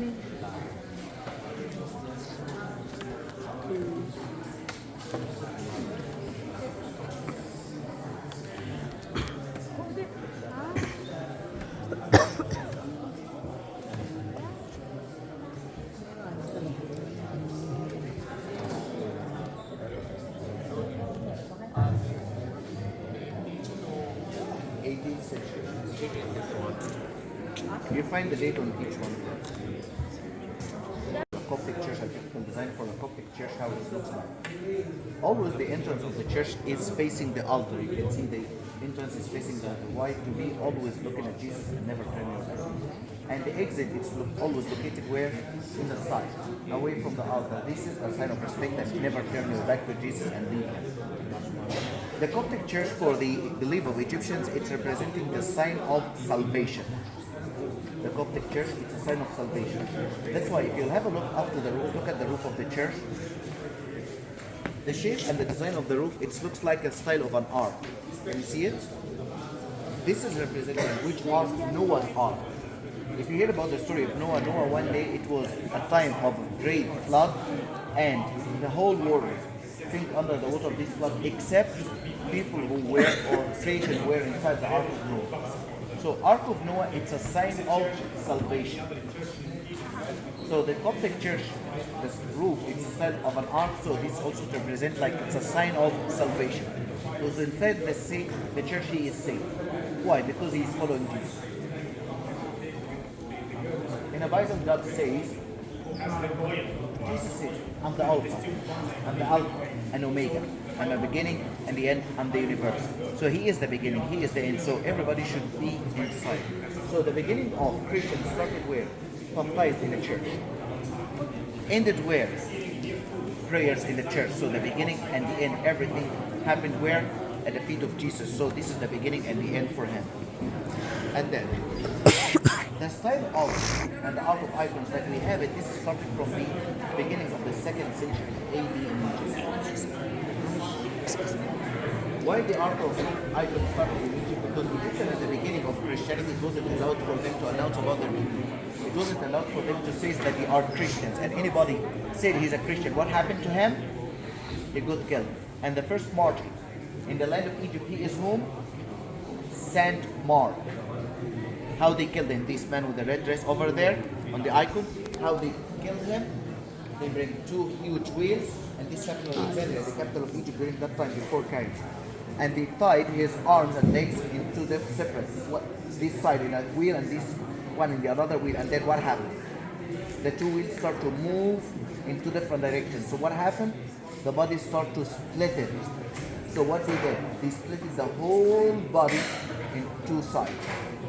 And this is what happened to Saint Mark. And then at that time, any Egyptian announced that he is a believer or a Christian. What happened to him? He got killed by this way or even different ways. One of them she called Catherine of Alexandria. The Catherine of Alexandria, they bring 2 wheels, but they were moving in 2 different opposite directions. But this not like Saint Mark. What they did, they were putting knives on these wheels. One wheel is going from down to up, other one is going from up to down to cutting the whole body to small tiny pieces. This was a kind of punishment to the Christians in Egypt or Egyptians who believe in Jesus. By this way, if we're not mentioning all these people, what will happen? We're going to forget about them and we're going to forget about their stories and their brave to claim Christianity and says they are Christians. That's why what happened, the first country in the world to start to make the art of icon or making like scenes and pictures for these dead people, it was Egypt. One of the oldest people or marches in Egypt, not the oldest icons for them, the oldest icons of them also inside this church, but in the 2nd floor and it's closed. But we have like a modern icons made for them, copies here to the this side, your left side. So these are for the martyrs of Christianity. The first earlier people who get killed to depict Christianity. So they were making like pictures for them, and then they were hiding in the places to keep remember their stories and remember them. And then by time, when it becomes big for the now about the belief, they start to make this from a normal picture to be an icon. How to be an icon? To make this an icon, you have to first thing, take it to the church. Take the picture to the church. To go inside the altar and the main priest of the church, he started to make the prayers. This is during they made like a special mass for this one, a special service. And they started to make the prayer inside the altar for this picture. And then, after they made the prayers on the picture, they start to take the picture out and move between the lines of people so for everybody to witness the picture and bless And then after they finish, they back again to go inside to do what? To purify by incense and the purified water, to spread the purified water. And then after they finish, they start to bring drops of the blood, of the holy blood, and they put it on top of it, on the corners. By this way it becomes what? By all these steps, and everybody wants it, so it becomes an icon, so it's taken again in a ceremony, and they carry it and they put on the place. One of these steps are missing means it will never be an icon, it will be a normal picture. So it will be just a Christian picture. But to be an icon, a Coptic icon or a Christian icon to put on the church, these are the steps that should happen. Then Christians at the beginning of their life, it wasn't allowed for them to announce that they are believers and Christians. So they were hiding their belief. How to hide their belief? By symbols. The Coptic Orthodox and the Coptic Christian, they are the most complicated one with the different symbols. Like what? Look at behind, in front of you at the back of the seats, you find like fish and grapes. Can you see it? Fish and grapes. On each page you can see. Fish in Christianity, this is represent the Holy Communion. Grapes, this is representing the blood, the wine, the holy blood. But for Egyptians, it represents something more. The fish, it's represented what? Jesus, when he resurrected and he go back to his friends, and at that time, when they saw him, they got afraid and they thought that he is a ghost. He is not alive. So they stay away from him. So what he did, he took a piece of fish, one fish, and he ate it to prove to them that he is alive. He never died. So in early Christians in Egypt, they started to take the fish to make the fish representing what? Resurrection. And then icons of Jesus, he always representing like he is sitting in the garden of grapes. The Garden of Eden, it's a garden of grapes. So the grape that you can see, the trees, these representing heaven and the palace of Jesus. So this is the real life, the resurrection and the real life of the grape. Another one is, if you'll have a look straight ahead over there, you can see 2 ostrich eggs. Can you see it? Can you see the 2 eggs? Yes. This is an ostrich egg. Why ostrich egg? Or any kind of eggs, you can break it with your hand. But for ostrich, this one, it's a very strong shield that a human, a big human, can stand on top of this egg and it will not get broken. So every Christian, they says that our belief should be strong like this shield. And what's inside the egg? What's inside the egg is life. So Jesus in Christianity is the life inside the heart. So it should be inside our heart and we should be strong as the shield. That's why they start to put the ostrich egg. And then what happened of the splitting of the church to be Eastern Church and Western Church? Maybe some of you heard about that. The church, it's splitted 5th century AD to be Eastern Church and Western Church. The reason of the splitting of the church, it was about how the nature of Jesus represented. Both of them, Eastern Church and Western Church, Catholic and Orthodox, they believe on the 2 natures of Jesus, man and divine. But how these 2 natures represent?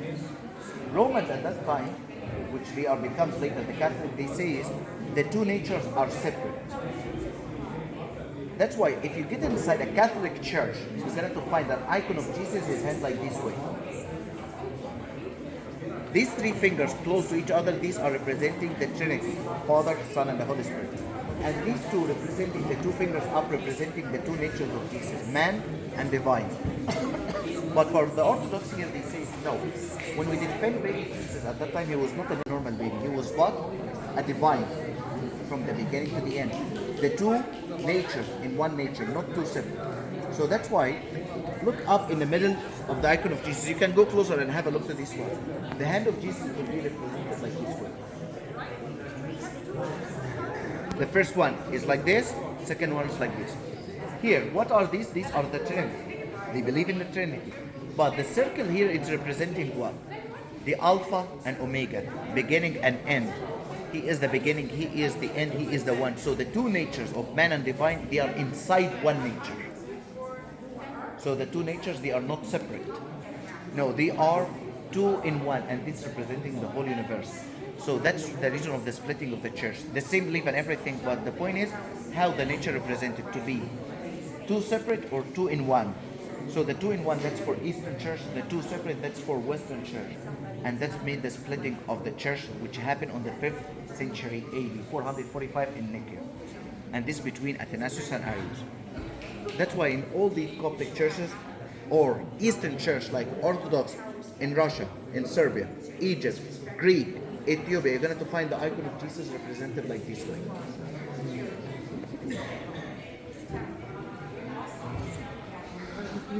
So, the sheep came to him, and people and Joseph the carpenter and Mother Mary, they are all standing around him.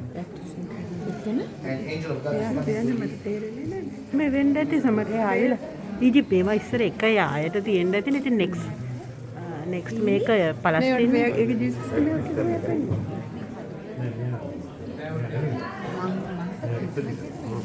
America Baptist.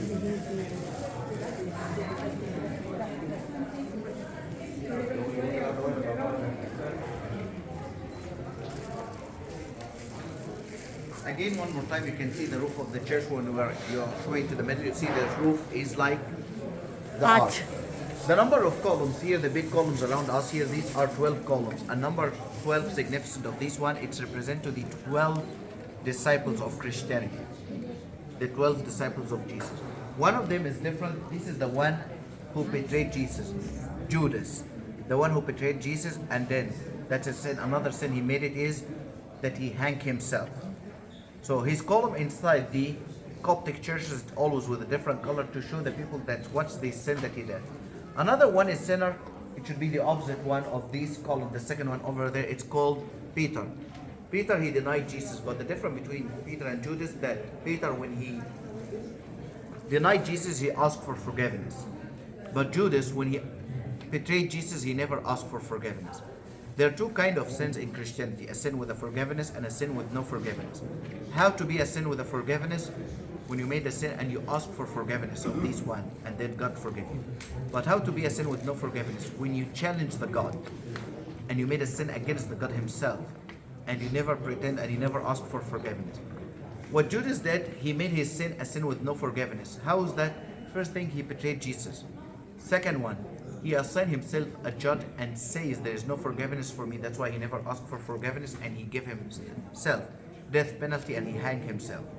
The main sin that made his column is different in the Coptic church, that he assigned himself a judge and says no forgiveness for me. By saying no forgiveness means he took the place of God to say is there's a forgiveness or not. That's why his column is different. And this is like teaching for the Christians in Egypt, and everybody comes to the church, that we are not judges. We are humans, and there is only one judge. And this is what's happening in Egypt, that all of us as Egyptians here, we don't ask that you are Muslim or Christian, because we all believe that there is one God and he is the judge. The way to pray to the God is different between Muslim to Christians, but still the same God, and he will be the judge at the end. So that's why in Egypt we don't say it like it's an Islamic country or a Christian country, it's an Egyptian country. Again, the icons, the kind you can find people, they are moving and they are touching the icons. Touching the icon, this is kind of blessings. Egyptian all the time, they are so close to religious men, and they find that these religious men, they are men of blessings. Touching them or kissing their hands, this is a kind of blessing. Also, these icons, which represent like patriarchs and religious men, so after they died, they were blessed. So their icons still having blessings, so they are touching the blessings. What happened, this is a house, and this house from inside, it's transferred to be a church. From outside it's a house, but from inside it's a church. Can you see it? What happened with this one, that there were a cave behind the house, but when they make some change and some extension to the house, the cave becomes part of the house. The cave, it was behind the house, and the cave is, what's the importance of this cave, that the family stayed inside this cave for 3 months. And this cave, you're going to see it, but no pictures in the cave.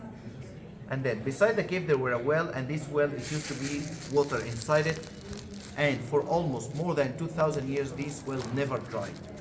And this as signs of blessings happened, that the well never dried, and we still have water in the well till today, and I will show you the water in the well. Also over there inside there's some old copies of the Gospels. I got to show it to you, which is in Arabic language and Coptic language, and some of the bells, the bell of the church, and some cups for the blood during the time of the Mass to get the communion and the holy blood. Are you ready? Yes. This way, please. Behind you can see a very old copies of the Gospels, back to the middle century. For the cave,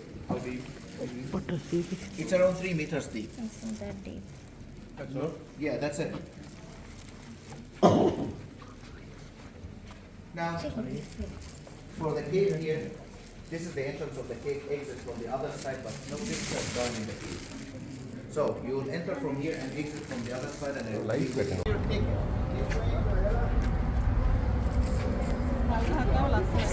මේ සැලඩීන්ගේ සල්හාල්ඩීන්ගේ අපි සැලඩීන් කියන්නේ ඊජිප්තු හමුතනා එකෙක් නේද ඇත්තටම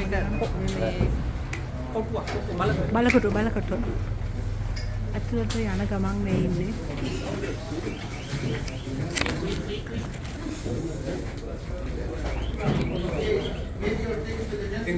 okay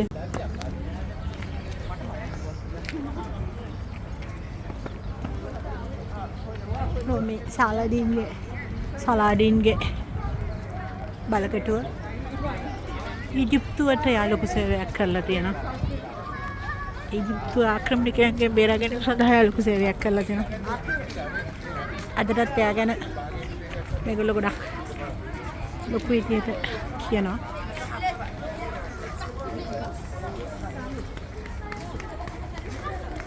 මහා විශාල බලකටුවක් ඒ මාලිගාවත් ඇතුළේ තියෙනවා.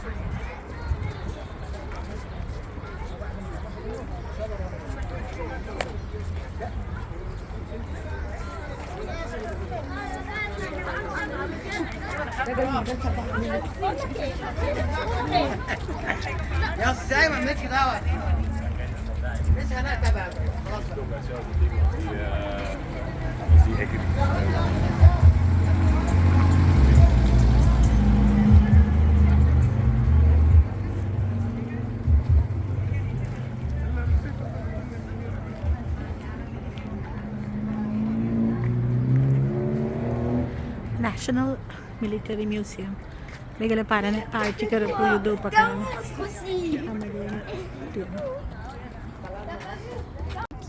No more ancient Greek. So, an ancient Greek, it's 2,500 years ago. This is for the ancient Greeks. So, Ibrahim Pasha, he killed millions of the Greek people on this war, and he don't care about it. Till today, Greek people, if you have a Greek friend, ask them about Ibrahim Pasha, son of Muhammad Ali, and see their reactions. They hate him even till today. And originally, he is from a Greek parents. By this way, Turkish Empire, they get sure that Muhammad Ali is loyal to them. But at that time, Ibrahim Pasha didn't came back to Egypt. Ibrahim Pasha, he started his way going to Turkey. And he started to fight the Turkish at that time. So Turkish, they start to send over 50 armies in different directions. Ibrahim Pasha, he lead the army in different directions, and he succeeded to bring all the generals of the Turkish Empire. And then the Turkish, they gathered all their ships and fleets on the Mediterranean Sea and sent it to Egypt. The number of these ships at that time, it was 6,000 ships. Muhammad Ali, he succeeded to make his fleet of 20,000 ships, and that was much stronger than the British fleet at that time. Ibrahim Pasha, he succeeded to bring the admiral of this fleet to Alexandria captured. And all the generals of the Turkish army, they captured and they came to Egypt. And then what happened? He led the army, the full Egyptian army, and number of officers and soldiers. At that time, there were 2 million. And then he traveled to Turkey and he succeeded to surround the Asitana for 6 months. And when he closed to destroy the gates and get inside to get the Sultan, and Sultan, by the way, means a king, but that's another title. It seemed like king. When he get the head of Sultan, Muhammad Ali sent him a message to stop.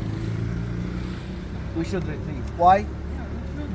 Russians, Portuguese, French, British, 4 of them unified together. And this was a betrayal from the French to Muhammad Ali. They always support Muhammad Ali and push him to fight the Turkish and British. But British at that time, they go to the French to say, a weak enemy better than a strong friend. Who is the weak enemy? Turkish Empire, it's already so weak. Who is the strong friend? Muhammad Ali. If Muhammad Ali succeed to destroy and kill the Sultan King, he will be the Sultan of the whole empire. And he is not like the Sultan King. He is not weak. He is much stronger. And this was 1840. If Muhammad Ali succeed to lead this empire, what will happen? He will destroy the whole of Europe and it will be under his control. That's why the French at that time, they betrayed Muhammad Ali. Muhammad Ali, 1840, he traveled to London. to stand against them, and he says, if you wanted to continue fighting, so you're going to fight all of us unified together with the Turkish Empire. If not, we will give you all the lands that you take it from the Ottoman to belong to you. After your death, all these lands will go back to the Turkish Empire again one more time, the Turkish Sultan. But you and your family will keep ruling Egypt and Sudan forever. Muhammad Ali fight. If he's going to fight 4 of them together, just imagine, he is here, so he needs to send an army to England, another one to France, another one to Portuguese, and one to the Turkish, and one to Russia. Can he do it? Can he do this? I don't think so. You know Hitler, right? Yeah. On the Second World War, what made Hitler lose the war? When he was only in Europe, he succeeded to control all of Europe, right? But when he started to spread his army in different directions and send it to Russia, that's what made him lose. So Muhammad Ali, he was smart. He says, if I get to send my army,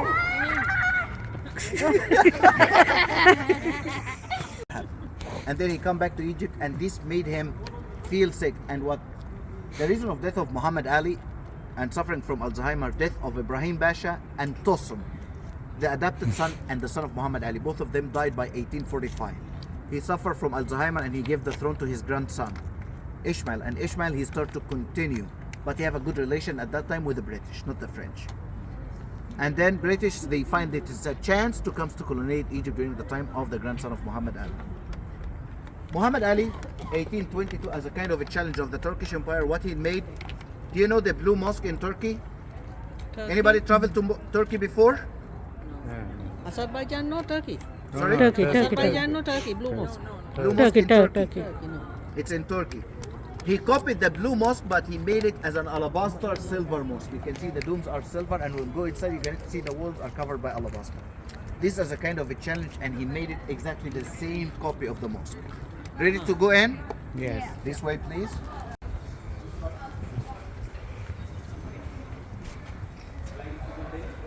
Good luck and all the best. Thank you.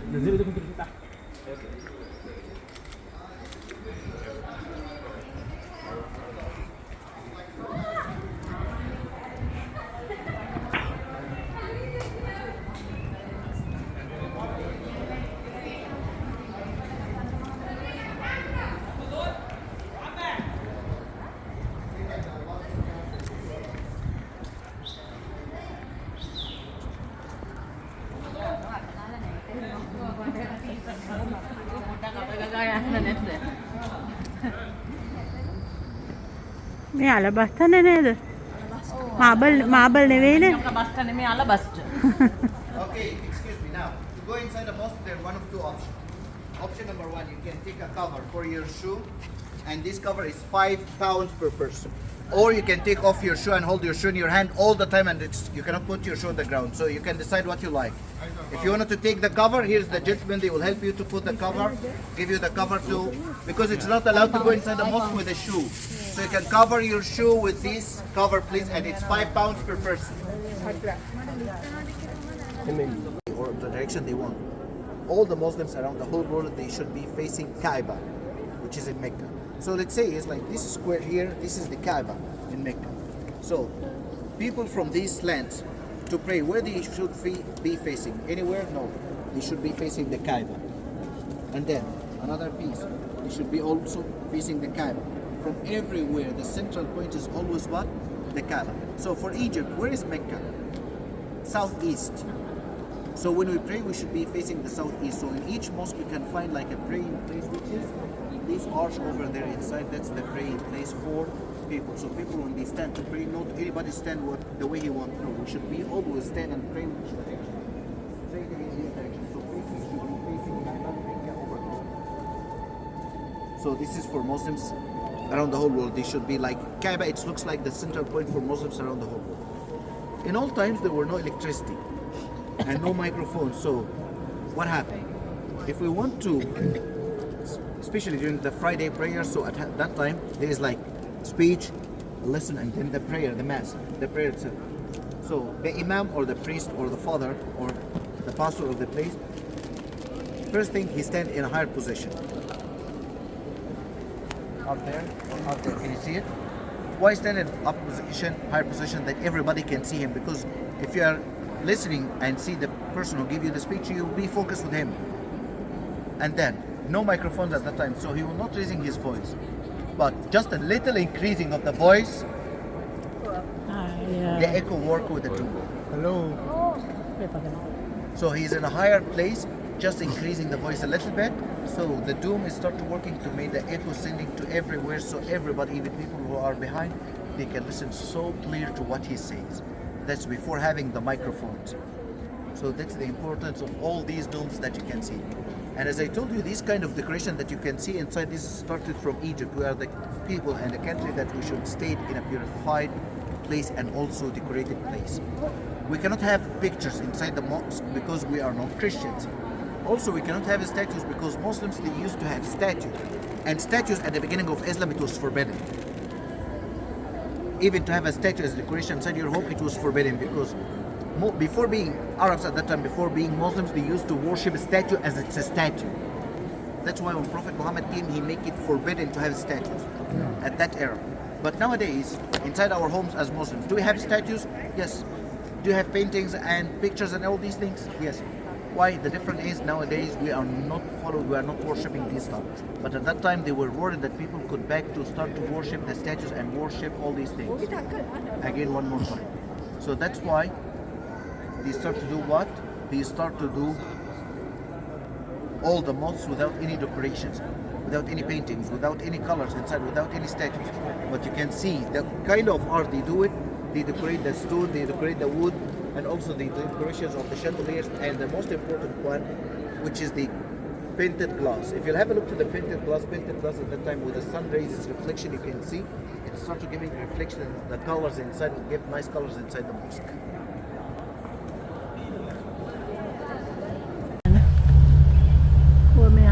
කවුද මේ අස්සය අපිට ඉන්නේ? කවුද අස්සය අපිට ඉන්නේ? ස්පාට. මොහමඩ් අලි. පුතා. කවුද මොකද නම් කිව්වේ? එයාගේ පුතා, එයාගේ තියෙන ස්ටෙප්සන් කෙනෙක් නේ. ස්ටෙප්සන්ගේ පුතා. ස්ටෙප්සන්ගේ පුතා. ස්ටෙප්සන් ඇඩප්ට්. ඔය කමන්නේ කවුරුනත් අපි කිව්වට ඔය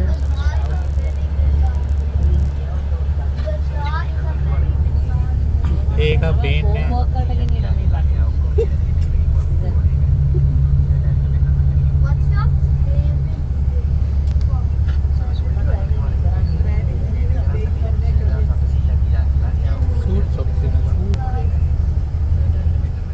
නිකන් පාක් එකක් වගේ මේගොල්ලෝ. අර පවුඩි එකක් ඉන්නවා. දැක්කද? ඒ පැත්තේ මෙහා පැත්තේ පැටියෙක්. බවුලෙක්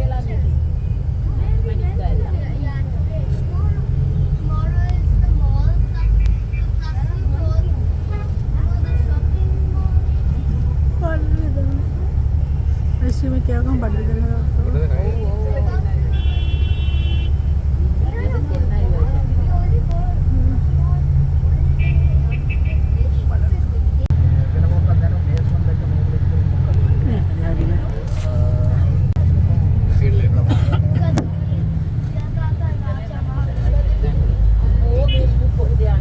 දැක්කද බයික් එක දාපු පැටි.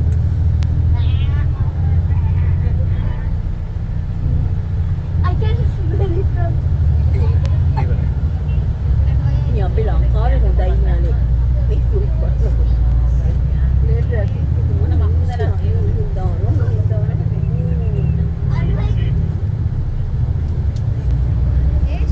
කානිවල් එක.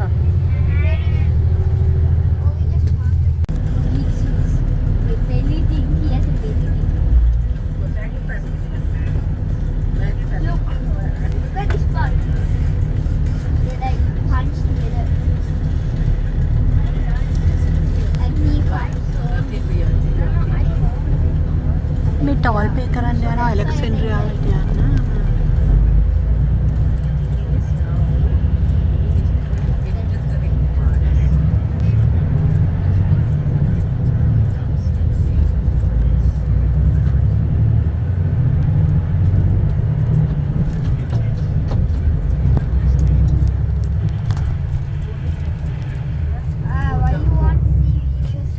So this is coming from a different area on Alexandria, and then Lots of pieces we find after there's a great tsunami happened on the 2nd century AD. This tsunami made half of the original city of Alexandria sink underwater of Mediterranean Sea by the distance of 35. Important one for protection, behind you can see by the two gates, you can see like two snakes, and these are representing the Medusa. This is a kind of protection to protect the place. Who is the Medusa? Down there when you go to the catacomb, we're going to talk about it. But you can see these are original colors, real colors. So please, you can take pictures, but no flash. Flash can make a damage to the colors. Excuse me? මේ කොහෙද අපි බයින්නේ මේක අගට මොකද මේකද බලමු මේක වෙන මොකද Cleopatra's so deep අපි මේ පොළවේ ගොඩක් ඇතුළට යනවානේ මේ ටොලමීස් ලගේ tombs තිබ්බ තැන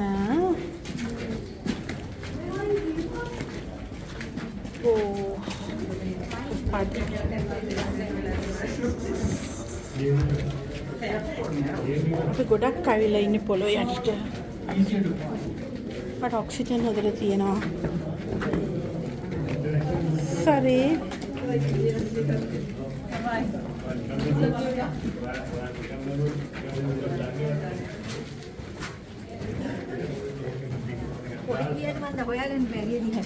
පල්ලයට එන්න ඉතින්. Doni. Hello. Doni. Doni.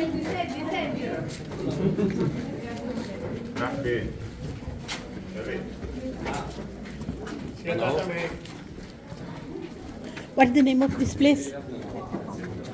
Sorry? Name of this place? Catacomb. Catacomb. Yes, Catacomb. you can go inside here, please. Yes. Catacomb. Catacomb.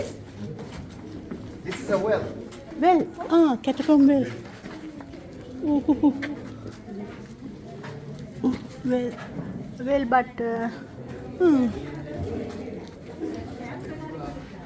නාන ප්ලේස් එකක් මේක බිනවා රෝමන් බාත් වගේ තැනක්ද වගේ නේද? මිනින් අරන් ස්ටීම් කරනවා.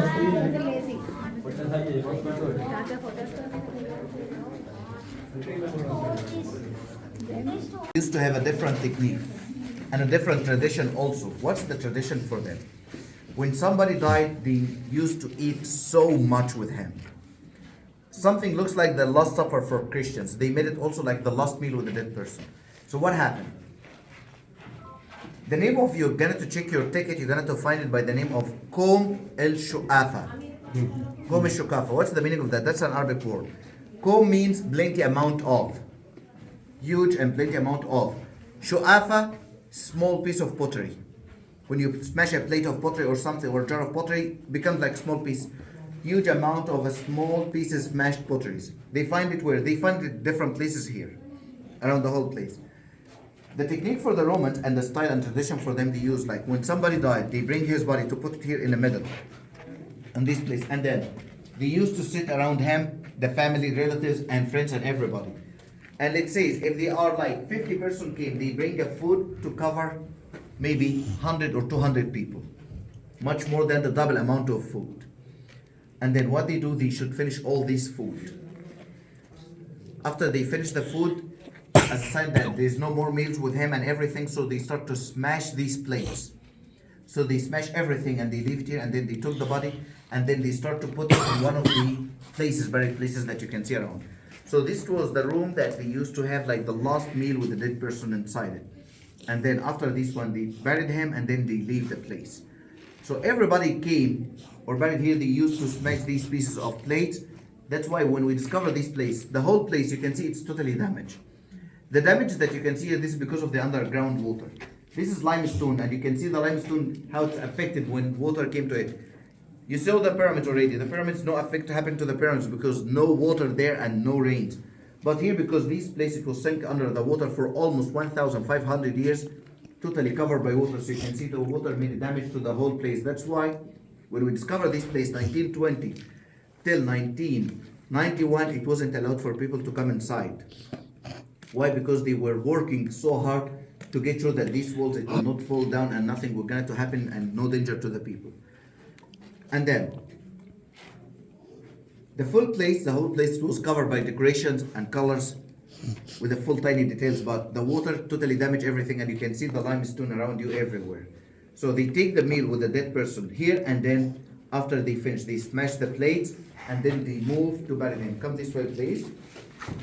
After we finish, it's later we give you a free time to move around to discover the place. Are those pieces used to do the mosaic in the pots? Yes, we find it here already, and we took it to another place. Okay.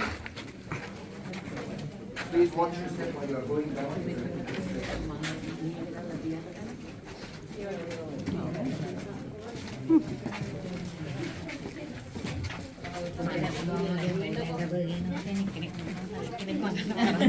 කොටිම මරණ case එකමයි ඉතල. And you can see that's a seashell, and the seashell here, this is sign of Aphrodite.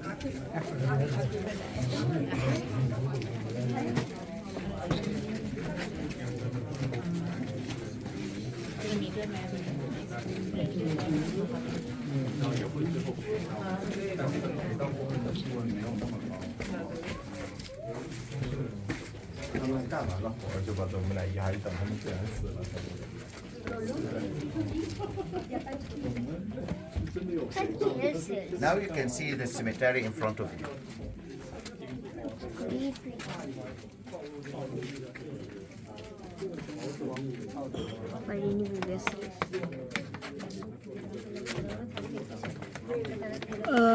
Racks for dead bodies. Yes. So, all these empty holes that you can see in front of you here, they used to put bodies inside it. So when we discovered the place, it was blocked and covered. So when we remove it, but all the mummies, we find it was totally damaged because water already get inside it and damage the mummies. So we find like remains of the mummies, over 300 mummies we discovered, but all of them, they were damaged. The size of the one it's showing, like the size of the person that he is adult or kid or a baby. So we have some small tiny place, these for babies. But you can see each one of them, it was included one body. Weren't they in the stone boxes? Yes. මරණ scene එක. Some of them were in boxes, some of them it was just like underneath and covered. Hello. All of them were like jail cells. මෙතනත් පිරිමහලා මිනිහක් දාලා තියෙනවා. හොම්බට මිනි උදි මේක මිනි stock කරපු තැන. ඒතර අනේ මේ තියෙන වහලා දානවානේ. ඒක දාලා වහලා දානවා. අස්සවලලත් හදලා ඉඳ මදි වෙන්න තිපස්සේ.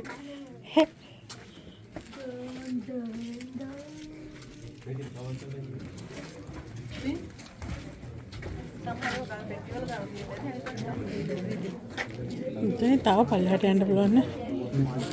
ඒත් මිනි එන්න බෑ ඔළුව.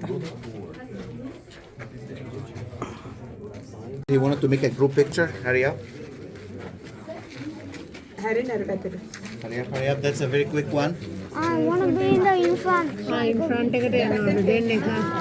ඔතන දැන් Hurry up, මේ As- සයිඩ් එකට ගියේ. ඔතන වඩා ගන්න තමයි වෙන්නේ මට. පේන්නේ නැතිලු.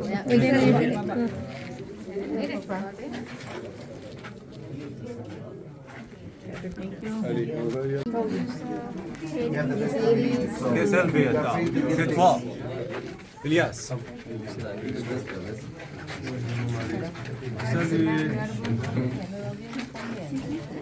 Ah, au secours. Bouchez-vous. Bouchez-vous. You have the best one. Okay, could you please come closer this way? Yalla, yalla. Yolla, Oh, boss, tabussu nabi. Your son? Yes, my Your son. right? Have fun with Donnie. Junior guide. Guide junior. Okay, this is the main tomb here in the place, and it used to be with the full colors and decorations. Greeks, when they come, they start to make a new god, which is called god Ibis or Abyss. What's Ibis or Abyss? Which is the ox one. Was also god of ancient Egypt, but Greeks, they made him like the protector of the cemetery, which is representing secretly for them Hades. He's located at the underground areas. He's protecting the place. But Hades, also as I told you, it's representing also whom? Osiris. So they says like this is Osiris, and he's protected from behind by the wife Isis. Do Just remember the scene in Philae temple that she was hugging Osiris from behind and the two arms becomes two wings of vulture. You can see the same scene.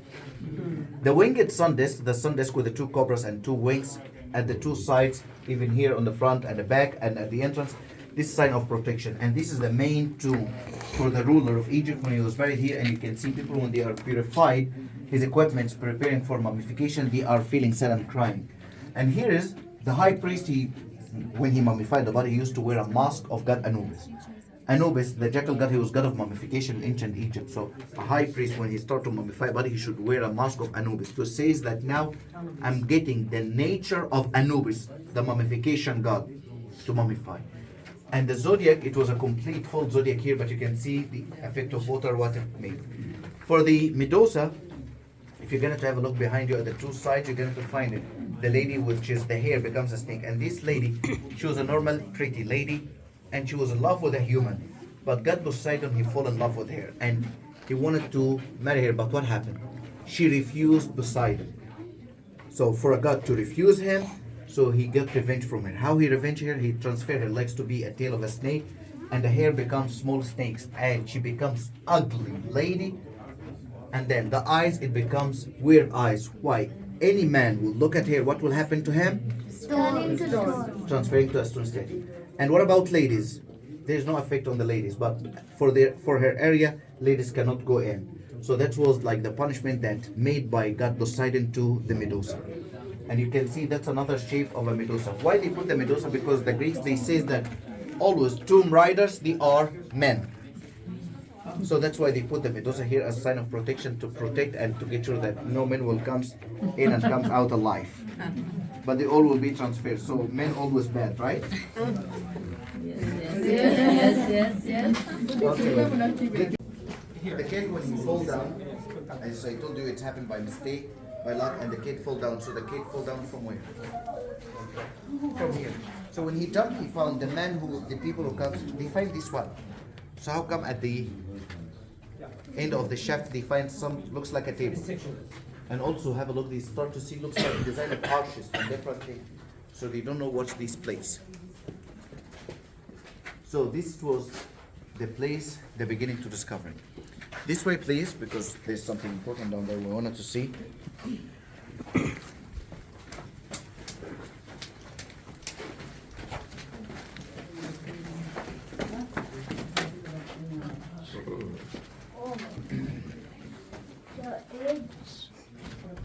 So many bones. Yes? All are human, no? Is this human? I don't know. No, it's too big. God. Maybe animal. This is too big for animal. These are bones for horses. Horses. King Maximilian III, he had around 40 horses and he had a hobby. What's the habit for him? killing horses. No. Killing horses. No. But he sat on the terrace of his palace and watched his horses running around his palace every day. And each one horse died. What happened? He was taking the bones of that horse and buried inside the catacomb here to say that, as a belief of ancient Egyptian this time, if it's true, so in the afterlife they will also rebirth again and resurrect again, and they will be doing the same thing I used to do and see in this life. So that's why we find like this, not all the bones for the 40 horses, but this for only like 2 horses here. And the rest we take it to another places. So you can see these are horses for the king is located at this area. And it was buried where? On this side here. On these 2 sides, these are the bones of the horses we find. Too big ne, මිනිස්සුගේ already. Even you can see the knee here, it's too big knee for a human. Yeah.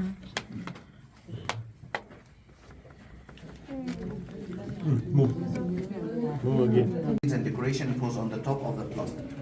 But underground water totally affect and destroy and damage the whole place.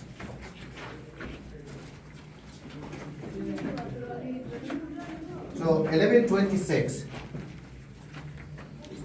almost 11:30. So 11:45 we get to.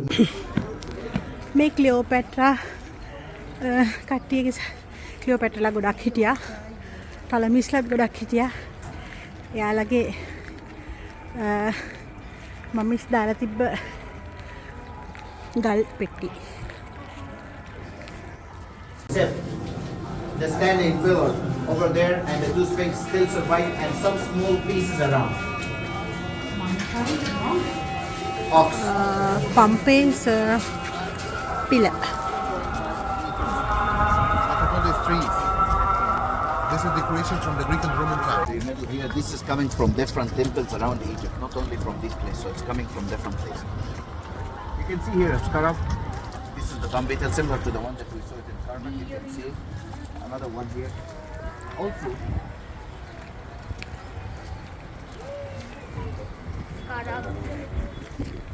a piece belonged to King Ramses II. We know that from his cartouche, which is Usr Ma'at Ra Setib in Ra, same like the one that we saw in Memphis.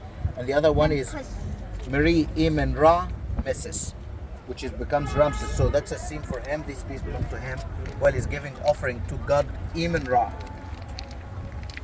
You can see he's giving the offering to God Emin Ra. And then another broken statue.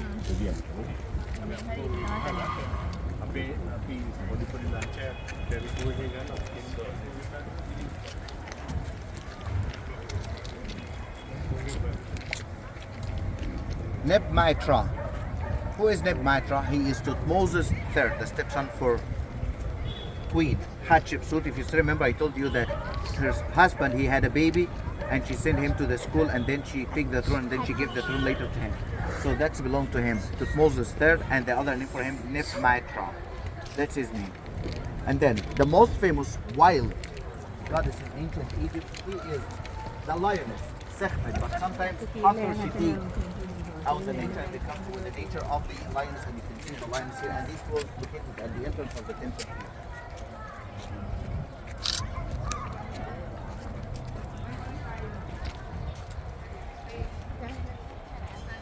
This was part of a sphinx, not a complete sphinx, but only the face of the sphinx.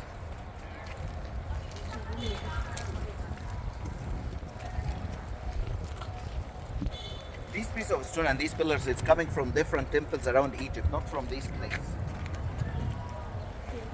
Which is from this place, you can see the captions of the columns here. The Corinthian art.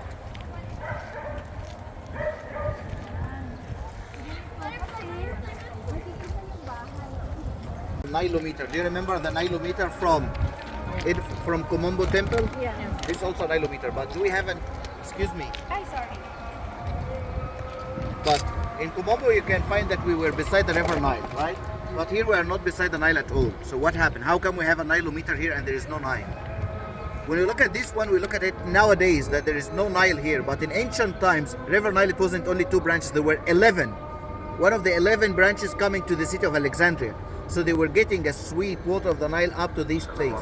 So that's why there were a Nilometer here to manage the people for paying the taxes. The pillar of Pompeii, you can see standing up there. And the story says the head, it was at the top, and after they took the head, they put a small statue, but we cannot find the statue anymore. And you can see 2 of the sphinxes up there. And the name of this temple, it's called Serapio. Serapio. That's the name of the temple, the seventh temple. God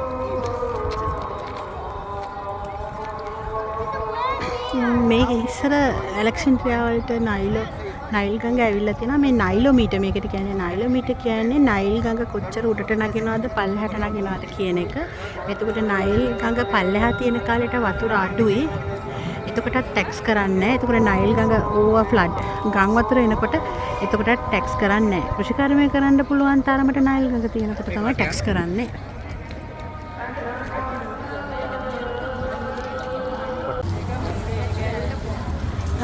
තවම මේ ප්‍රෑම් වැඩ කරනවා. මේ ඇත්තට වැඩ කරනවා. නේ.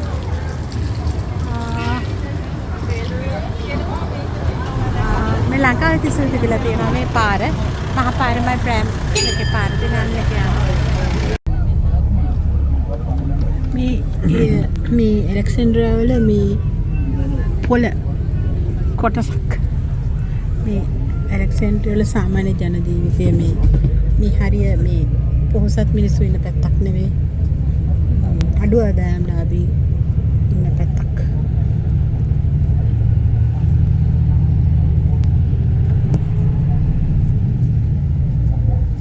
කඩතේලියක්.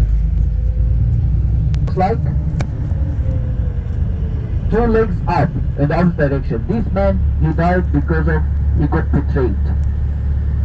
He got killed. He got betrayed and poisoned.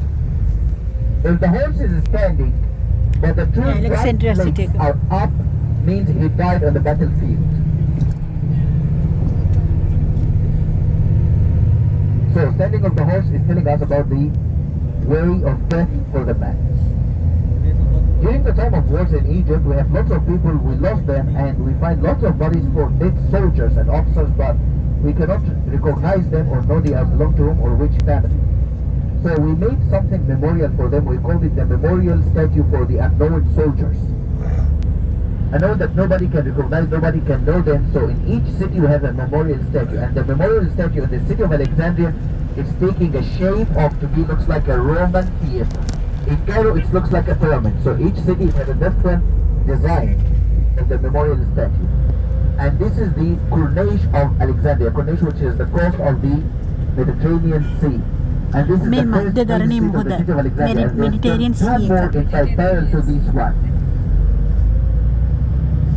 Alexandria And left side you can see the fortress of Kite Bay.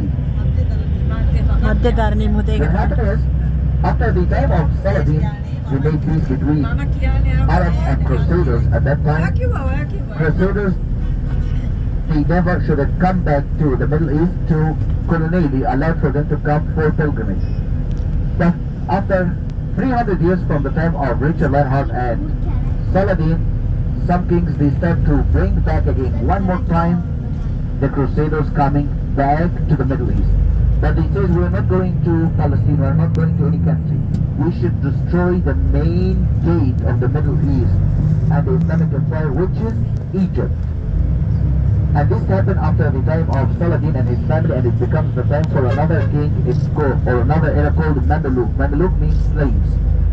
During the time of Saladin, after his death, the followers, they start to bring slaves from different places around the world and made them officers at the army. These slaves, they succeed one day to save Egypt from the Mongols, from the grandson of Genghis Khan. You know Genghis Khan, right? His grandson, his name is Hulagu. He came to the Middle East. He succeeded to destroy all the lands, but he got lost. Where? In Egypt. He couldn't enter Egypt. He couldn't enter Africa. So during that time, the Mameluke, they becomes the rulers, and what happened? They construct a fortress here to defend the gates of Egypt from the Crusaders. And the king who constructed this fortress, his name is Kite Bey. Kite Bey, that's the name of the king who constructed this fortress, and he used part of the stones of the Great Pyramids of Giza. There were not enough time to go to the quarries and get stones, so he started to use the stones of the Great Pyramid to bring steel to construct the fortress and to be at the entrance of the city of Alexandria. One of the ancient seven wonders of the world was the Alexandria Lighthouse. You may hear the... Where is the Alexandria at the place of the fortress? That's the exact place. It was an island separate from the land, but nowadays it's connected to the land.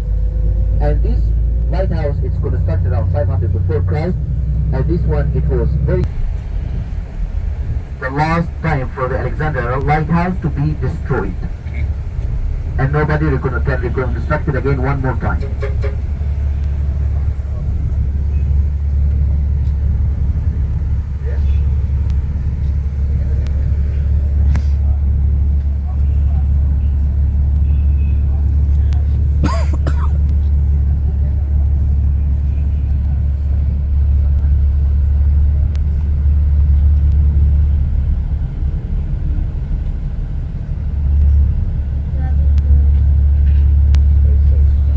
So just imagine, can you see this part? This wasn't the land. The land, it was by the square back there. Alexandria fortress එක පැත්තේ තියෙන මදදරණී මුහුද ගොඩාක් fortress එකක්.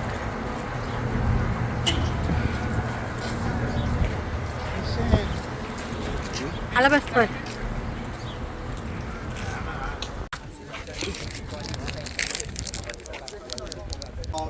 A king called Kite Bey. He's from the Mameluke era. Mameluke era, that means the slave era, and this is directly before the Ottoman. The fortress here is constructed around the 15th century. AD after Christ. At this location, exactly this location, because that was the location where the place of the fortress, because the place of the Alexandria Lighthouse. One of the 7 wonders of the ancient world, if you hear about it, Alexandria Lighthouse is a very special design lighthouse. It was located here. And then, from outside the fortress all the way out to the square, this was part of the sea, and this was a separate island. But we make it connected with the land, and it becomes for the fortress here, and then we from the fortress. The white limestone that you can see for the fortress, it's not from Alexandria. It's coming from the Great Pyramids of Giza. They cut the blocks and they put it to construct here to save time, because they were in a hurry because Crusaders started to come. So that's why we need in a hurry to construct the fortress.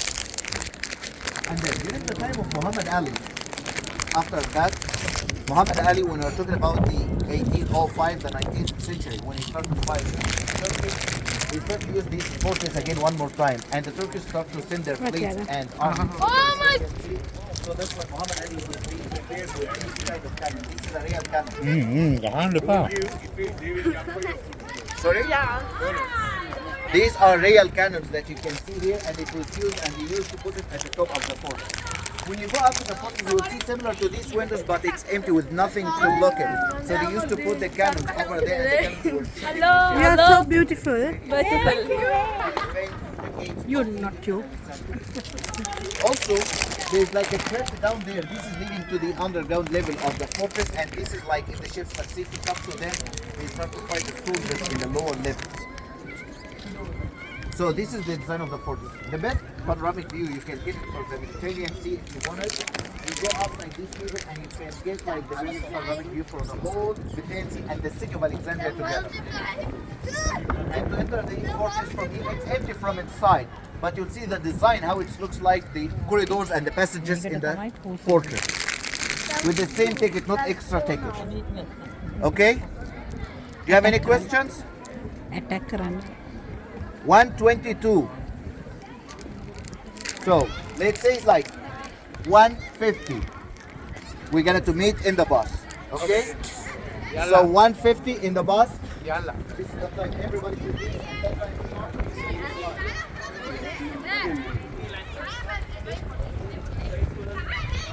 මේක නිකන් පූස් කොටුවක් වගේ. පූසෝ නිකන්. අර මට attack කරන්න හැදුවේ මයි කටේ තිබ්බ කැම එකට. මේගොල්ලෝ පූසන්ට රෙස්පෙක්ට් කරනවනේ. කළු කියන්නේ උන්න චොන්ඩිය. මේගොල්ලන්ගේ ධාන්‍ය ආරක්ෂා කරපු නිසා තමයි උඩ කියන්නේ.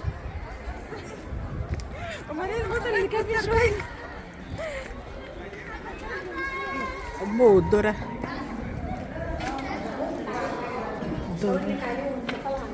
බීම් ඔරිජිනල් බලකොටු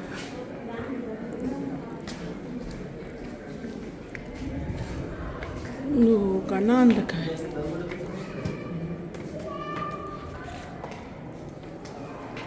ගන් සුත්‍යාවේ wow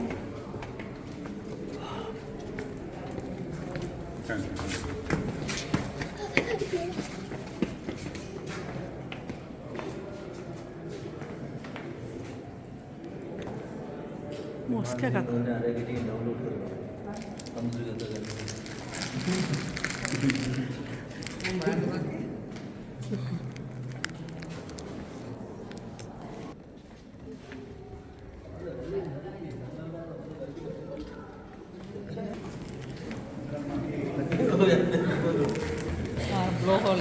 blowhole එකක් නේ.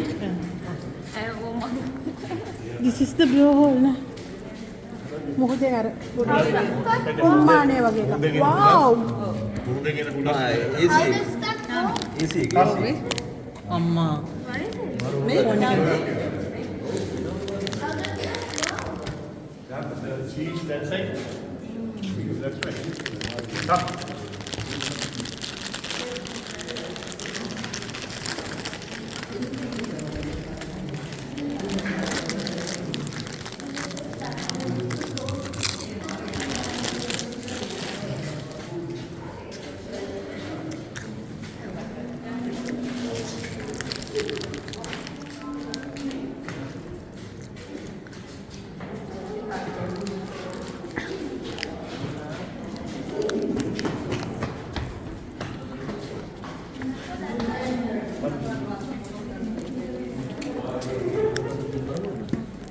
යන්නේ සේම් නේ දෙපැත්තත් සේම් නේ දොර රාජය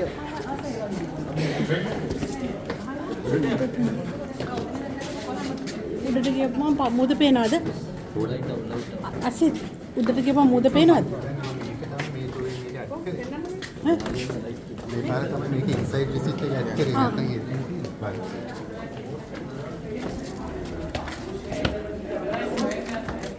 ඔයා මගේ ඇඟට වැටෙන්න පස්සේ මං කෙලින් යනකොට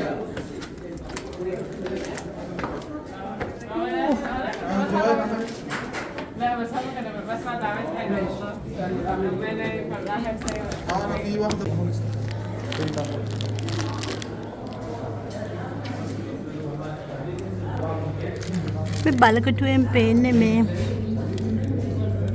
මෙඩිටරේනියන් සී මධ්‍යධරණී මුහුද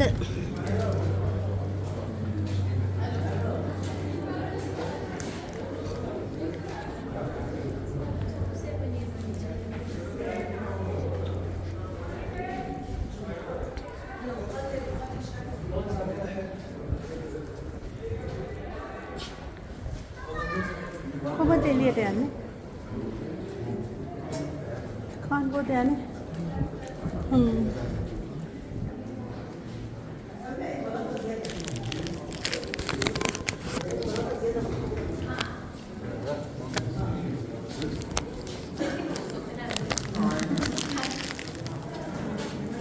Oh, Baba.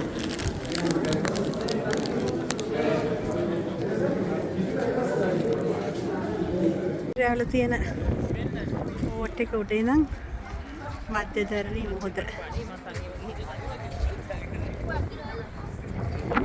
මධ්‍යධරණී මුහුද සහයාවට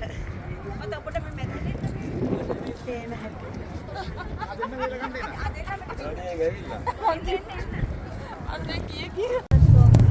My grandmother, I have 3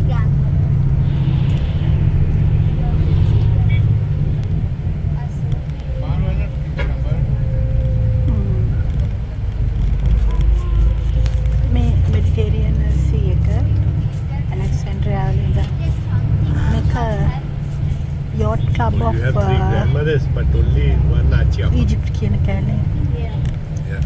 And no other game. When you plan on So all these boats at your left side, this is fishing boat. It's all for fishing. A little bit far you can see a nice design building, looks like it's going to underground. Can you see it? It's not a normal building, but it looks like a circle and the circle is going down. Can you see it? Half circling building. This is the Library of Alexandria, which is counted as the biggest library in the world. This is the place which I told you here. This is an institute. Everything started by 1970 by Professor Hassan Ragab, and after him we start to have the papyrus institutes in Egypt, and people start to know about the papyrus again one more time after 1970.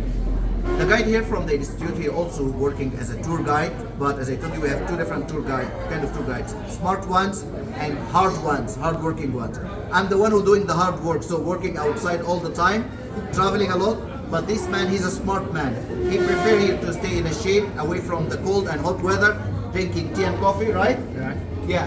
Hide in the shade. That's why you can see his skin is so white. So that's why he's hiding from the heat of the sun. He is making the explanation for 10-15 minutes, and then rest of the day he is getting rest and relaxed. So these are two different kind of tour guides you can see. So Muhammad, he will be your tour guide to explain to you about the papyrus and to know the difference between the original and the fake papyrus and how to transfer these read to be a paper. And he's still remember in Luxor we saw, I told you the capital, which is all tight like this one. That was the shape of the column, if you still remember it, right? Not the open capital. And here's the triangle shape for the papyrus, not a normal reed. It's a special reed. Looks like a pyramid. Yes, only for him while explaining. Okay, enjoy your time. Hello. How are you? Good. Good. Yeah. Thank you. Firstly, welcome to Egypt and welcome to our gallery. My name is Muhammad Ali. I'm a boxer. I'm like Sultan Muhammad Ali. I'm gonna give you a brief idea about papyrus land and how the ancient Egyptian made the first paper in the history like this since 4,000 years ago without any glue out of scrap. Okay? Okay. This is papyrus plant. It's a tropical and an aquatic plant. That means it needs too much water and high temperature to grow up. That's why this plant grows just on the banks of River Nile. This plant can reach in height to 6 meters. That means this picture is a long one cutting from the stem, not extension. The ancient Egyptian considered it as a holy plant for 2 reasons. Firstly, the flower looks like the rays of the sun. The rays of the sun are a symbol of Amun-Ra, god of sun. Secondly, the stem is in triangular shape, the same shape of the pyramids, and the pyramids were a symbol of eternity, long life. And now, I'm gonna tell you how the ancient Egyptian made the first paper out of spinach.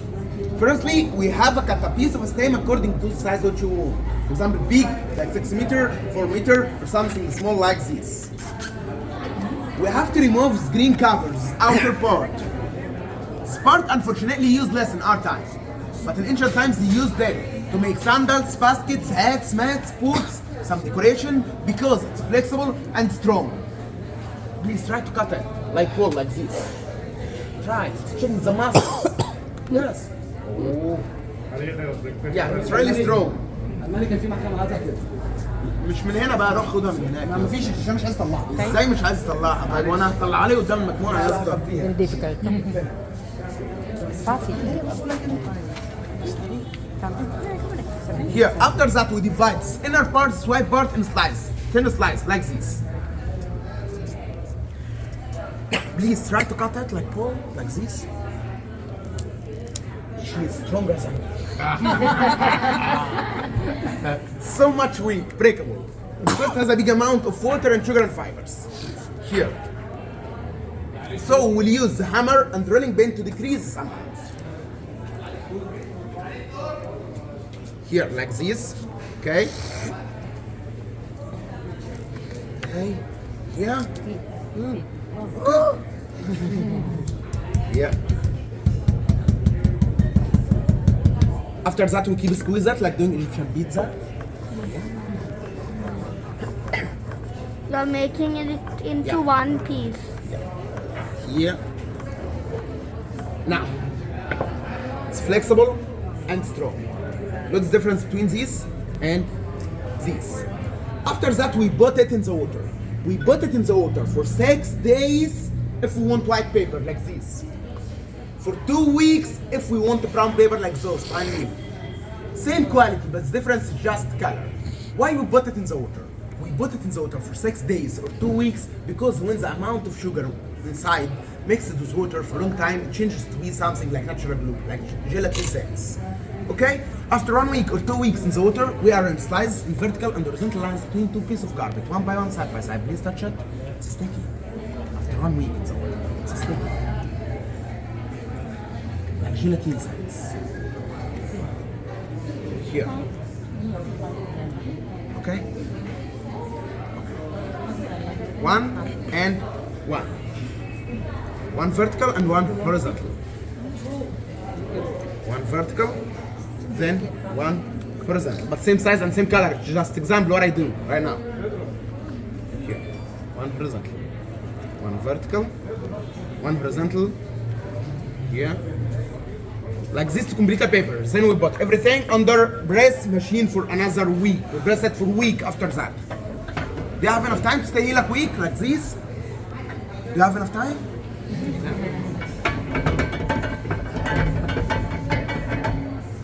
Here. Actually, the ancient Egyptians didn't have press machines. They used what? This what? Stone. Stone, something like this. Good. Clever. Yeah. After 1 week, abracadabra, simsalabam, we will get a sheet of paper like this. Here. See it and pass it. See it and pass it. Yeah. Wow. Okay, the final result. It's strong here. Flexible, we can roll it in vertical or horizontal way, it's okay. Also, we can fold it, it's unbreakable. Here, it's unbreakable. Some important information. Why it's important information?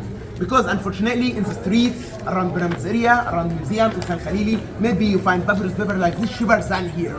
But it's actually fake. Not made out of papyrus plant, but made out of banana leaves or sugar cane. Now, I'm gonna tell you how to make a difference between the original ones and fake ones. The original ones we can fold it, it's unbreakable. The fake ones we can, it's breakable. The original ones, if you put it under light, we will find the vertical and horizontal lines. Here. The fake ones no also. The original ones is waterproof. If we write something on it like this, here, we can remove it with water, it's erasable. Here it's okay. And if you touch it, the other piece of paper, touch it please. Still dry, nothing.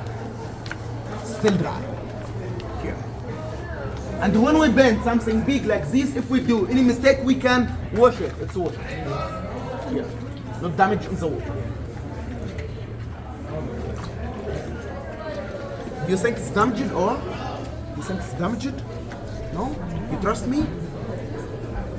Here. It's still strong. The last way to know if it's paper original or fake one, if we cut it like this. Will it tear? If we cut it like this, we will find the layers, vertical and horizontal, here. Okay? Will it tear? And we can fix it with only water again.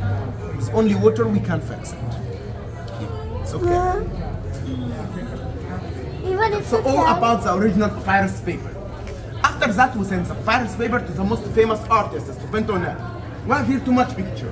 All we have here totally handmade, painted by hand, not branded. When you look around, you will find the signature of each artist.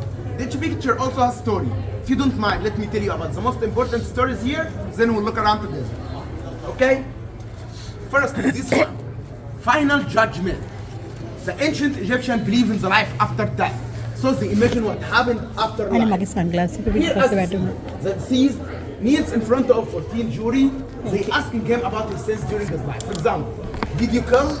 No. Did you pollute River Nile? No. Did you steal? No. Did you? No, I'm innocent. If they believe in him, they give them key of life, key of paradise. But in this case, equal case, tie. 7 of them give them key of life and 7 no. 7 said he's good man, 7 said he's bad man. So they made an order for Anubis, god of mummification, to take off his heart out and put it on the balance against the feather of Jas. And compare. If his heart is heavier than the feathers, that means he is bad man and has bad heart. And Am or Yam, god of punishment, will eat his heart as a punishment for him. But if his heart here lighter than the feathers, that means he is a good person and deserves to pass to paradise. With Horus, god of protection. The paradise as the Osiris, god of paradise, his sister Nephthys, god of magic, his wife Isis, god of beauty and love. And this one, Tohut, or Buhuti, god of wisdom or writing or knowledge. He writes the result of judgment and the result of balancing with holographic alphabet. Got it? Got it? Can you understand me? My bad English? When you tear it and can water fix it? Yes. Here. Tear it in the whole thing. If you like tear it, just like a tiny bit. End to end. Yeah. He asked it that way. Yeah. Second one, this one. The first calendar in the history. Here as you see, 4 couple figures of Horus, god of protection, represent the 4 main directions: north, south, east, and west. As you see also 4 figures from God's node, gods of sky, represent the 4 seasons in the year: winter, summer, and so on. If we count all figures around circle 8 plus 4, how much? 8 plus 4? 8 plus 4, 12. 12 months in the year. And each figure has 2 hands, 2 arms. 2 times 12, how much? 24. 24 hours in the day. And if we count the figures in that circle here, we get 36. 36 weeks in the year. How come we have 52? The week in ancient time was 10 days, not 7.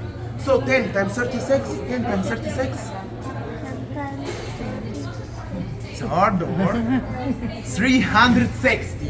And still 5 days to complete a year, not count because it's festivals, holidays. And inside here also, we have all of zodiac signs. For example, Leo, Libra, Gemini, Aquarius, and so on. Just design around the world, you can hang it in vertical or horizontal way. It's similar.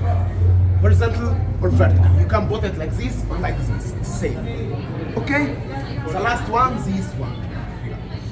Tree of life. Tree of life or tree of family. Tree of life because it represents the 5 stages of human being here. Birth, childhood, youth, maturity, and golden age. Second way we can see it as tree of family. 3 kids And mother whose wing is to protect the children, father looking in other way to think about the future of his family. Here we can customize this picture for you with names of family around the tree. For example, 2 kids, 3 kids, and mother and father with holographic alphabet. You give us the name in English and we'll convert it in just 2 minutes in front of you on counter to holographic alphabet, like this. Like this. And also we have zodiac signs with cartouche. It's holy shade in ancient times. They used that to write the names of queen and king. Here we can also put your name as a queen and king on here. Okay? It's a picture around you available in 3 sizes, big, medium, or small. For example, this Judgment Day or this calendar, we have more smaller, more bigger. The picture has 2 numbers. Blue number is model number, item number. Red number, price, Egyptian pound. About payment, you can do any currency. Bank accept, we accept. You can do also with card, Visa card, MasterCard, telephone card, memory card, any card you have. Okay? Give me this card, please. In case you like any, please write the item number here. Okay? How to carry these pictures? In case you like anything, we'll roll it and put it in the tube like this. It's strong, and you have to get our guarantee certificate for lifetime because we are government job and our stamp here, free taxes in the airport. Okay? Thank you for attention. Now we'll look around together, but we'll start from inside because we have different sections. Magic section, shining with star. See it. Thank you. Egyptuwa කියන්නේ 80ක් මුස්ලිම් ආගම අදහන 20ක් ක්‍රිස්තියානි ආගම අදහන ඊජිප්තියානා ඉන්න රට.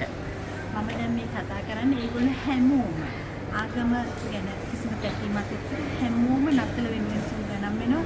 නත්තල සමරනවා. හරිම ලස්සනට. ඒක දැකීමත් ඉතා ප්‍රියජනකයි.